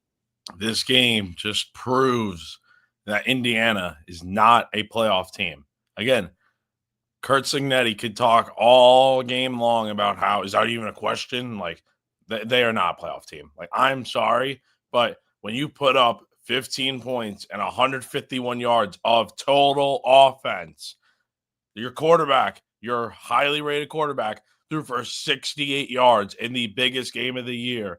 And granted, you rushed for 83, and, that takes, sacks and stuff into account. But, man, it's just like you weren't even on the same playing field in this game. Like, Ohio State in the second half dominated. Like, okay, granted, Indiana held a first-quarter lead. Big whoop. Congratulations. This is a 4-quarter football game, and you lost by 23 points, and you're supposed to be a top 5 team. I don't think the playoff committee is going to knock them back enough to where it's like, yeah, we know for sure Indiana is not going to get in. If they finish the year 11-1, they're going to be fine and in the playoff. The problem is they don't have quality wins on their schedule, and their best win is a Michigan team that is not good this year. Yeah, that's what really ends up hurting Indiana at the end of the day, is they have nothing else to fall back on. Like, if Ohio State would have lost this game, then they could still say, hey, we still beat what you deem to be a top 5 team in Penn State, and obviously played that tight game against Oregon, a couple weeks back as well. So they had some quality to fall back on in terms of if they would have ended up losing this game. In fact, I'm looking at it here. Indiana only has 3 wins over teams that have reached bowl eligibility up to this point. Again, their strength of schedule well publicized, like 105th in the nation. And, you first of all, you have to tip your cap because they won the games that were presented to them, right? You can only control your schedule to some degree. And especially now with an expanded, Big Ten and SEC and all these other conferences, you're not guaranteed to play everybody over the course of the entire year or play in a division where okay, we're going to play these set amount of teams every single year. So sometimes you can get a lucky draw like Missouri got with the SEC, like Texas got with the SEC, and like Indiana got with the Big Ten. And they beat those teams pretty thoroughly. So it wasn't like they were winning those games by 3 points each and every time. They were beating those teams pretty easily or pretty senseless for the most part, to where there wasn't any doubt on who the better team was that day. But again, when you only are going to get your one sample size to really prove yourself against a top flight team like Ohio State, they didn't show up. Again, the final score, which was 23 points, by the way, differential between 38 and 15, doesn't even indicate how big of a blowout this was for Ohio State. They dominated them. Like I said, 150 yards of offense. That is pitiful. And I know there's a lot of chaos that happened around them with Ole Miss and Alabama and stuff like that losing, but I don't know. I don't know what the committee does, man. I can't really think that they're going to be in the playoff. They probably will be, but man, unless they just show up out of nowhere and turn it into a second gear, this team is going to get smacked in the playoffs. And the problem with them is, again, they haven't played anyone, but it's also like you said, man, this is their only game where it's like they can prove it. And I think back to last year when Florida State got left out of the playoff. And again, no undefeated team had ever been left out of the playoff until last year when Florida State was, the ACC champ, 13-0. The problem was their quarterback got hurt, and that kind of changed everything for them, even though they were still 13-0. So I think even in a 12-team format, nothing should be off the table. If there are 2-loss teams better out there, let me pose you a question, Tyler. Okay. Let's see. So not South Carolina, even though Ace Sanders, former Gamecock, brought up a good point. Just let South Carolina play Indiana. That'll settle all of this, which is true. That easy. If only it were that easy. However, I will bring the question up. Okay. Let's say Indiana goes 11-1 this year, and then you have another team in the discussion. Let's say it's 3-loss Georgia, and maybe 2-loss. I don't know. 2-loss Ohio State or something, right? Because Ohio State would lose to Oregon in the Big Ten championship. Who are you putting in with 2 spots to go? Georgia, Ohio State, Indiana. Oh man, I'm really glad I'm not on the committee, so I don't have to make that decision, because that is man, that's hard. Here's the thing I think we need to remember. The college football playoff is a made-for-TV product. It is a television show at the end of the day. We've been doing this for a decade now. What's the worst part about the playoff? All the blowouts we've had in semifinals and sometimes in the national championship. This was supposed to create compelling, close games between the best teams in college football each and every year, and it hasn't happened. So if I'm looking at this through the eyes of the committee, saying, okay, do I want Indiana in my playoff? As much as impressive as, and assuming they win this weekend, as impressive as an 11-1 record may be, given what they just did against Ohio State, do I think they stand any kind of chance against Oregon, against Texas, against Georgia, against Miami out of the ACC? Do I think they have any kind of chance against those teams? And my answer right now is no. Now, again, that's my perspective. I don't know if the committee is necessarily going to look at it the same way, but I feel like you're setting yourself up for another just blowout game in the what would be the first round if Indiana is going on the road somewhere, having to play another top flight team. And we also have to think about it from this standpoint. You brought up the whole TV aspect of it, and it is made for TV. Do you really want to go to Bloomington, Indiana for a home playoff game? I don't even know if a home playoff game is in the question now for Indiana. I don't think it would be. If they're making it in, they're going to get one of those last couple spots. So they're going on the road to, I don't know, maybe they're going to Notre Dame or something like that. Like, they would get killed, I think. Like, they proved it this weekend. Like, again, big time atmosphere, college game day, all the bright lights on you, and you went out there and you laid an egg. Like, you cannot be putting that product out there. I don't care if they have one loss. If it's different if they had beaten maybe Michigan if they were ranked like top 15 in the country, and Washington if they were Washington of last year. But it's not that case, and I get it. You're supposed to play who you're supposed to play. But at the same time, it's like you have no quality wins on your schedule, even in the past. Like, if Michigan were ranked 3 weeks ago and you beat them, maybe you hold a little bit more value. But that's not the case, and you don't have those quality wins that you need. Yeah, and again, I'm interested to see what the committee ends up doing, come tomorrow night, because, again, we only got 2 more of these to come, and you set your table for rivalry weekend and then obviously the conference championships to to see what happens, because as of right now, Indiana does not have any more impressive data points they can really put on the table. They'll play their final game of the regular season, but it does not look like they're going to be going to the Big Ten championship game, which looks like it's going to be Ohio State and Oregon once again. So again, I think the chaos certainly helps them for other teams losing around them. But if they were like 13th or something in the playoff standings tomorrow night, I'd say there's no chance they're getting in and wouldn't be shocked by it necessarily. I'm gonna be really interested to see if they drop out of the top 12. I think that's the big thing. And if they do drop out of the top 12, well, my question is, how does that impact the SEC teams and Clemson? Because that's a whole nother thing. And Arizona State, there's not enough room. And I think you'd like to drop Indiana more, but I just don't see them dropping like super far. I could see them maybe going to like 10 or 11. Yeah. I don't know. It's gonna be an interesting debate. Again, I'm glad I'm not on the playoff committee having to make these decisions, because it certainly is not easy by any means. We'll hit more what's trending at 2. Talk a little basketball, as for the first time in almost 2 years, the South Carolina Gamecock women did not walk off the court with the victory. It's coming up next. Halftime show. Tyler Head, Jack Beltry. What's trending at 2? Coming up next here on The Game.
Yeah, my message was this is what we usually do to teams. It doesn't feel good when you're on the receiving end of it. But you also know you got beat by a great team, like executing on both sides of that. It was beautiful basketball by UCLA, beautiful on both sides. Like I can't, I'm on the opposite side of it, but you can't help but to love up on it because it was fluid on both sides of the ball. They wanted it. I thought our kids fought, but we ran into a buzzsaw today. Welcome back into the halftime show. Tyler Head and Jack Belcher along with you from Gamecock Central.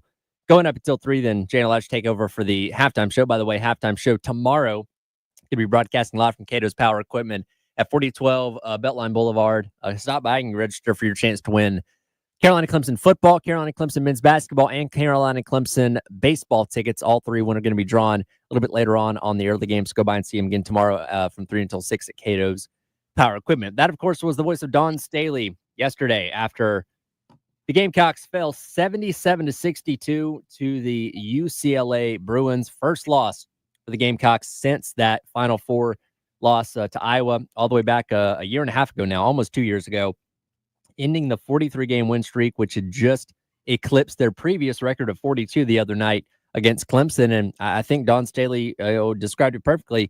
They ran into a buzzsaw. They faced a really good team that never let up on them for 4 quarters. No, most definitely. And I think you kind of saw this game coming. Like, I think I picked UCLA to win this game over South Carolina. And look, South Carolina hadn't been super impressive lately. Like, yes, they kept winning games. Yes, they extended their long winning streak.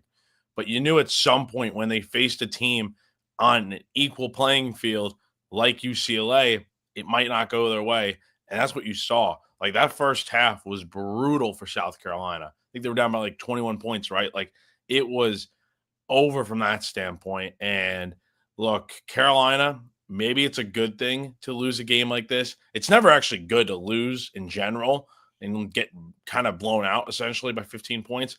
However, from the standpoint of, okay, the winning streak's now over, maybe the quote-unquote pressure is off, I think it's a good thing.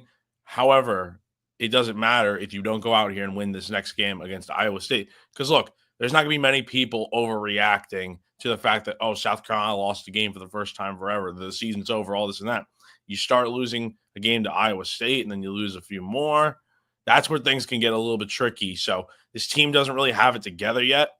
But I think they kind of needed a game like this maybe as a real wake-up call. Well, and that's the thing that we've talked about. Obviously, you never want to see your team lose, but I do almost kind of wonder if Dawn Staley says, okay, now I can really get through to them with these points that I've been trying to make, because you can try and coach a team up, but when your players are able to look and say, Coach, we still won by, 32 points the other night against Clemson, that message may not resonate. But now being able to say, hey, guess what? You finally lost a game. Maybe that'll be kind of the switch that needs to be flipped on this team. Because, again, they're so talented and they're so good. And they could get away with playing a little lax in the first quarter and a half like they've done for most of the season so far, because they end up finding their rhythm around late second quarter, usually third quarter. And, and then being able to go from there. And you kind of saw that last night as well. They did shoot better as the game went along, but by then it was too little too late. And UCLA was not slowing down at all to where they could really close this gap at any point in time, until you got there to the very end. So definitely a teachable moment. And we'll see. Like I said, it doesn't really let up because you got Iowa State coming up on Thanksgiving. Yeah, again, you can get away, like you said, with these sluggish starts against inferior opponents that you're supposed to beat. But when you get to the point where you're playing a team like UCLA that has Lauren Betts and all these star players that can match up with you really well, you're going to have a tough time winning. And I think that is what we saw yesterday with South Carolina. Slow starts are going to kill this team, and they've got to figure it out in a hurry because of the schedule. Again, it does not let up from here. That's the beauty of South Carolina women's basketball. They schedule the best of the best, and that's the price you pay when sometimes you're not playing at your best. Yeah, definitely so. And again, you hope it's a teachable moment and something they can use as fuel going forward. And hopefully that be the only loss of the entire season. We start talking about putting together another long winning streak. But that's the thing. You just never know how long you're at the top of the mountain. And what we've seen for Carolina these past handful of years has been truly, truly special. And there's a couple of national championships like in COVID that they probably could have won and obviously didn't end up getting to see the tournament that year because of everything getting shut down. So they're still the standard in women's college basketball, but how they respond is going to be very important to see what the rest of the season is going to be like for them. Absolutely. The next game is massive. It's good that they're going to be at a neutral site for this next game against Iowa State. You know, I mean, look, they play well at home, obviously, but I mean, they just went out to California. So you really do hope that going back to the other coast in Florida will be a nice change of pace for them. Speaking of basketball, men's team in action tonight, 8 o'clock pregame, 8:30 tip as they take on Xavier down in Fort Myers. Saw you tweet this out a couple moments ago. Xavier actually just jumped into the top 25. It's an opportunity for South Carolina to get a very critical quad one victory tonight. Absolutely. This is a huge opportunity for South Carolina. And I think they benefit greatly tonight because I'll tell you what, man, it reminds me of last year when early in the season, we didn't know much about this team. And because, again, they were coming off an 11-win season 2 years ago and didn't have much promise, but they got off to a 2-0 start. They went out to Arizona to play in that tip-off tournament. They won 2 games, granted, against a bad DePaul team and a Grand Canyon team that was actually kind of good last year. So you got tested in that sort of way. Now, Xavier is kind of a tougher opponent. Obviously, they're ranked. Obviously, there's the whole Sean Miller aspect of this game. But I think if you're South Carolina, getting away from Columbia, being on the road for the next week and a half is going to really help you because this is at a neutral site, not at Indiana like you had when you had another quad one win, potentially, if you could have won that game against the Hoosiers. But this is on an equal playing field, and we'll see if South Carolina can get the job done tonight because that would be a massive quad one win. Quick look at the NFL and what's trending at 2. Kansas City comes in to Charlotte this past weekend, and they eke out a victory. I had a strange feeling that the Panthers were going to find a way to make this game very competitive, and they certainly ended up doing that. As you know, obviously the Chiefs now have their one loss in the year to the Bills the other week, but man, there's just something about them playing these one-score games. I saw it on SportsCenter this morning. They've now won 13 straight one-score games, which I believe is the longest in league history. They just cannot seem to put together enough offense to pull away from anyone. No, and give a lot of credit to the Panthers. They've played so much better recently, and Bryce Young is starting to look like, again, that's why you don't give up on a young quarterback only like 20 starts into his pro career. I think he's been playing a lot better. That's why the Panthers are seeing some success, even though they didn't win yesterday. The problem is the Chiefs. If you give them any time near the end of the game, you don't feel great about your chances of winning because all they had to do was put together a field goal drive, and that's what won them the game. They keep escaping, and teams like the Bills have proven now that they can beat the Chiefs in these big games. We'll see what happens come playoff time when everyone's on the same playing field. But I think for the Chiefs, they just know how to get the job done in the end. Speaking of getting the job done for the second week in a row, the Bears end up coming up short on a last-second field goal as the Vikings managed to sneak by them in overtime. And look, and you and I will do an NFL top 5, bottom 5 corner tomorrow. The Vikings continue to stay towards the top of the league because they just, like the Chiefs, kind of keep finding ways to win, it seems like. Yeah, man, it's just, were we wrong about Sam Darnold? Like, I know Caleb Williams kind of like threw a little shade at him, yet not really, but took a little jab at him yesterday. He has been awesome for the Vikings. I mean, phenomenal. And I think it brings up the question after this year, if Sam continues to play the way he has been, do you let him just be the starter moving forward until you can't ride with him anymore, until J.J. McCarthy's ready? Because Sam's making the case to come back next year for sure. Yeah, and look how he's played. I mean, that bad game against Jacksonville a couple weeks ago, they still found a way to win there. But yeah, these past 2 weeks, I mean, he's thrown for well over 500 yards, 4 touchdowns, and even ran for another one against Tennessee the other week. So he's definitely playing some of the best football of his entire career. And I keep thinking it's all going to come crashing down, but we're over halfway through the season and it hasn't happened yet. So maybe they will keep this going. I don't know. He's a good quarterback, man. He's always had the potential. He just was in an awful situation with the New York Jets, who can never develop a quarterback. But now he's with Kevin O'Connell, who's done a great job with him. And that's where the credit needs to be given, because those two together, it's worked out really well for both sides. Speaking of New York teams, another New York team in action yesterday that didn't show too much effort, that being the New York Giants, as they lost 30-7 to the Tampa Bay Buccaneers. And look, things are already tumultuous up there. You cut Daniel Jones the other day. You started Tommy DeVito. After the game, Malik Neighbors is calling out, other people on the team and ranting about the coaching staff. Like Dable is already pretty much as good as fired at this point in time. It's just really sad to watch what this team is 2 years removed from where they thought they were headed in the right direction, making that playoff game. They're horrible. And it stinks to see two former Bills guys with Joe Shane and Brian Dable coming from Buffalo and absolutely stinking it up with the Giants. Like, again, that Hard Knocks documentary did the Giants no favors. And I think it just makes the case much clearer that, hey, you're not performing well this year. Both guys need to go. And the Giants are just, they're worse than the Jets right now. You think they'd like to have Saquon Barkley right now? I think Saquon, I don't even know if Saquon would make a difference. I saw a tweet earlier today from a Giants fan. It's not just Saquon. They need 40 more guys that can play football at a high level because they are just awful from top to bottom. Yeah, it's bad. It's bad state of affairs up there in New York, that's for sure. Come back, hit our greatest day in the history of the world as the halftime show rolls on. Tyler Head and Jack Beltry on your Reaction Monday here on The Game.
Welcome back in. It is the halftime show. Tyler Head and Jack Beltry, along with you, going up until 3. Then Jay and Elijah take over with the post-game show.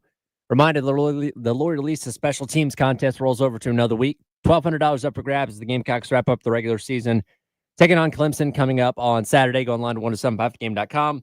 If you haven't already, register to win the Lawyer Lisa Special Teams contest.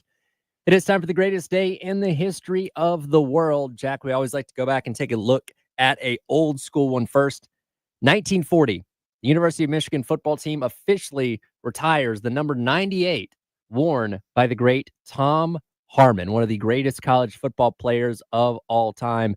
Heisman Trophy winner back in 1940, and somebody that really set the standard in a lot of ways for Michigan football back in the day.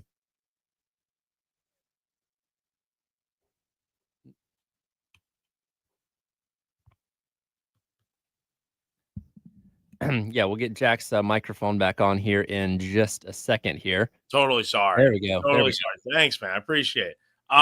Fun fact about Tom Harmon. He was selected number 1 overall in the 1941 draft by the Bears. However, he declined to sign with the Bears, and he decided to pursue a career in radio and movies. That is crazy, and something that, imagine Caleb Williams, the number 1 pick from this year, deciding, yeah, you know what, I'm going to go pursue a career in whatever his major was. So Terry and I actually joke about this quite a bit, that, it wasn't until recent decades that playing a professional sport was worth a lot of money. It actually was just kind of something you did in addition to whatever job you had for a lot of people for so many years. And then the NFL is no different. I got a buddy, his granddad was part of the Big Red Machine back in the 70s. He worked as a mail carrier in the offseason because he didn't make enough money playing baseball. Like, it tells you how little those professional athletes made back then. So for Tom Harmon, he probably saw the opportunity to go into radio or movies as more lucrative in terms of what he could make than having an NFL career. Speaking of which, by the way, do you know who his son is? Harmon. I don't know. Who? Mark Harmon, the actor. Oh, interesting. From NCIS and things like that.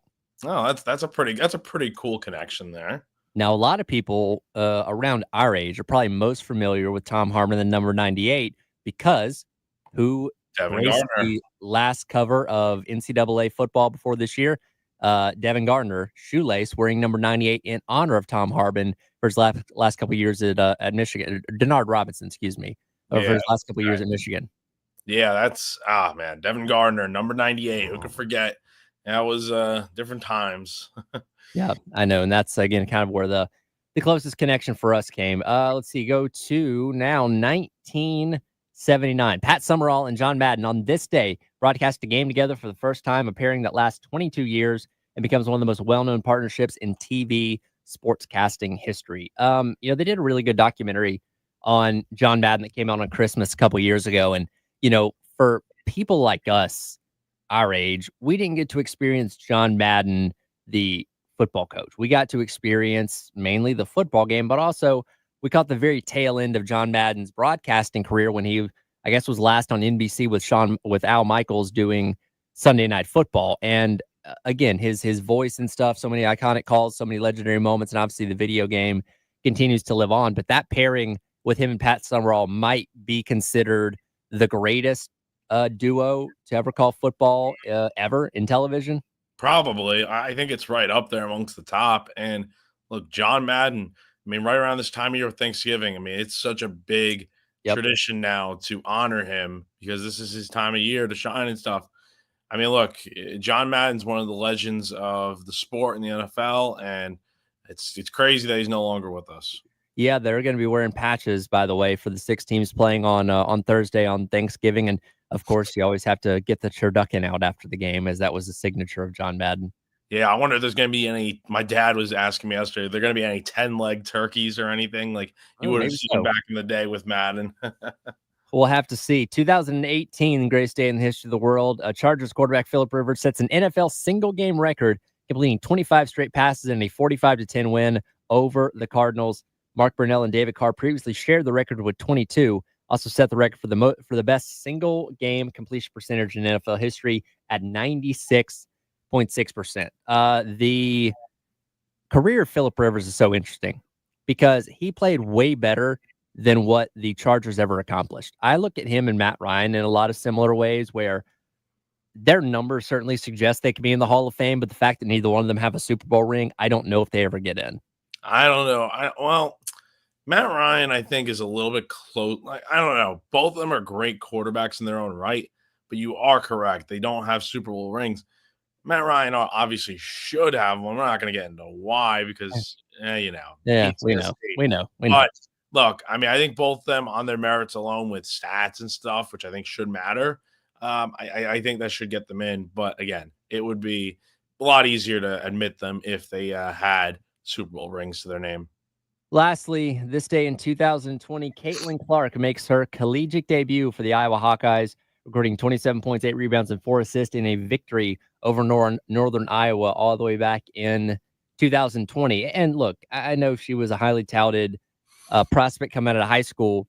It really wasn't until about 2-ish years ago, before that season where they ended up meeting South Carolina in the Final Four, that I really feel like the Caitlin Clark thing just completely blew up to where she was becoming a household name well outside of the women's college basketball circles. Yeah, like you said, man, like once Iowa started getting like deeper into the tournament and stuff, that's when I feel like she started to really blow up. And again, she's changed the game of women's basketball for the better. And it's a shame to see that not everyone is the biggest fan of her and stuff. But again, she has brought popularity back to the WNBA and stuff. And again, she is a trendsetter and she's a great basketball player. Well, and I think you kind of feel that effect right now as we're, almost a month into the college basketball season. This time a year ago, the highlights include, hey, what's Caitlin Clark doing? Hey, what's Angel Reese doing? Like these big names, obviously Cardoso, go back to Aaliyah Boston a couple years ago. And I get, you certainly have candidates like Juju Watkins and Paige Beckers at UConn and stuff like that. But I don't know if you have anybody that can kind of rival what Caitlin Clark was doing for those past couple of years. Definitely, like popularity. Definitely not. And there's not that Angel Reese out there. I mean, like, yeah, there's some good players out there and stuff, but none of them are on that same level as the ladies that we just talked about. And I think women's college basketball is in a good spot, but you'd like to have more of your perennial superstars out there that you know. Yeah, definitely so. And it'll be interesting to see as the season goes along. Like, stars can certainly emerge. We think Malaysia Fulwiley has the capability of being one of those big names in women's college basketball if she can play at the level that we know she can play at. But I'll be interested to see once we get into the tournament and obviously the national championship, how those numbers might change compared to what they've been for these past couple seasons on the women's side of things. Yeah, it'll be really interesting to see. The thing with women's college basketball right now is I think there's a lot of great teams out there, but like we said, there's not that Caitlin Clark, Angel Reese, one of those types of players. It's just a lot of good teams, which actually will make it more competitive. Yeah, we'll see what happens. We'll come back and wrap up today's edition of the Halftime Show. Hit our Firehouse Subs text of the hour, 803-404-6100 on your Reaction Monday here on the game.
Welcome back into the halftime show. Tyler Head and Jack Feltry along with you for a few more minutes here on your Reaction Monday. We're turning things over to Jay and Elijah for the post-game show. We're looking back into what happened against Wofford on Saturday, as well as all the chaos that reigns supreme across college football.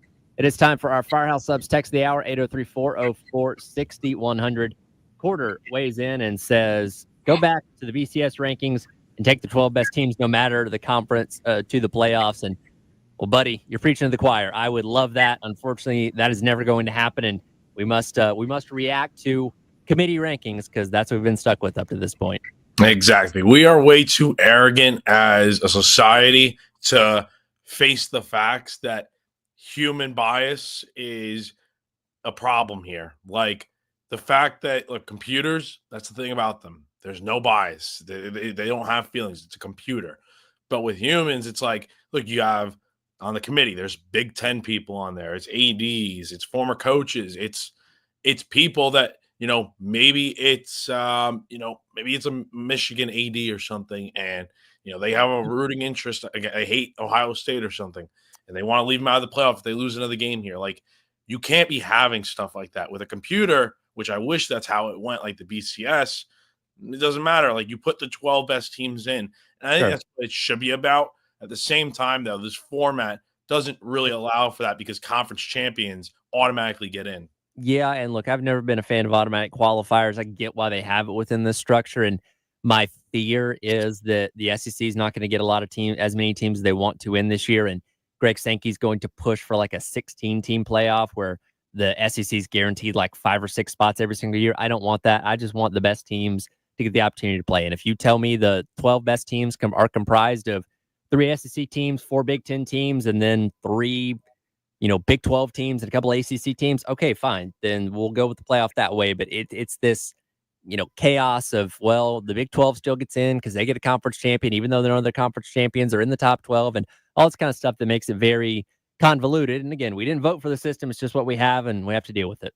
And the problem is that, look, I think we're going to get to a point where conference championship games don't matter. Like, I think maybe not this year, but at some point in this 12-team format, you're going to run into a situation where the best team I don't know, there might be a situation where a team loses the conference championship game and they don't get into the playoff, even though they've had a great year and are better than the team that won the conference title with maybe it's A&M in this case, and Georgia gets left out. You know what I mean? So I think we're running into a dangerous situation where we continue to expand and we make conference championships not matter. They do matter, but at the same time, the goal should be to get the best teams in there, not auto qualifiers like a Big 12 team or an ACC team, not name Miami or SMU potentially. I want to wrap up with this. Obviously, a lot of chaos over college football weekend. Have we broadened our definition of what warrants a field storming too much? Because it used to be reserved like, hey, if you beat number 1 or number 2 or something like that, then storm the field because that's a huge victory for your program. And, I get why Carolina did it against A&M a couple weeks ago, top 10 team, hadn't beaten a ranked team in almost 2 years. But I look at the weekend, Arizona State stormed the field after beating number 14 BYU, and then had to come off the field and storm again because they put a second back on the clock. And then Auburn storms the field after beating number 15 Texas A&M. I'm like, I think we've kind of stretched our definition of what warrants a field storming maybe a little too far. I think it depends on the situation and the circumstance. Like, all right, Vanderbilt beating Alabama earlier this year, that warrants a field storming. Look, Alabama was number 1 at that point in time. That makes sense. Exactly. And they were just coming off the best win of the year by far. Now, you get into a situation like Auburn storming against A&M. It's warranted because Auburn's been horrific under Hugh Freeze. At the same time, though, it's not. I mean, it's a great game and stuff, and maybe that's why. But I don't know, man. I think we've lost the magic of what a field storming is, especially after some South Carolina fans decided to storm the field after beating Missouri. I know that's not a reflection of everyone, but the fact that even happened, and good thing they didn't get fined or anything. But man, it's just I think we've lost what it means to have an actual field storming. And speaking from the perspective of Carolina, your objective is to get where you don't have to storm the field anymore, that beating nationally ranked top teams just becomes the norm to where it's not this huge celebration that you have to do it because it just doesn't happen all that often. So again, I didn't have a problem with Carolina doing it a couple weeks ago, but when I'm looking like, okay, you're a ranked Arizona State team beating a team that's only ranked a couple spots ahead of you in BYU. I think we're kind of stretching the limit of what warrants a field storm and what doesn't here. Again, I think the other thing is that you see these students come in and stuff. They want to storm the field. It's not like grown adults being like, yeah, let's go storm the field. It's the students that want to. So I understand it from that standpoint. But again, it should be reserved for like a top 5, top 10 win. Yeah. So look, we still got one more week of the regular season, one more week of teams playing in their home venues to see if we get any more, because the way it's been going, I think we're averaging about 1 a week, it seems like. Do we get a playoff storming? Like let's say Penn State wins a playoff game at Happy Valley. Do they storm the field? Well, here's the thing. If you're the playoff team, you're the higher ranked team anyway. That's true. But Penn State hasn't had success in the playoff ever. They haven't even made the playoff. That negates, to me, the purpose of field storming. The field storming is supposed to be, you were not expected to win this game. You were such a dog to this better team. You stormed the field in celebration. Like, that defeats the purpose to me. No, it totally does. And again, that is why the whole concept of field storming has drastically changed over the last few years. We'll see what happens. Again, another weekend of chaos potentially on deck for rivalry weekend. That'll do it for the halftime show. Coming up next, it is the post-game show with Jay and Elijah here on Your Reaction Monday on The Game. Awesome.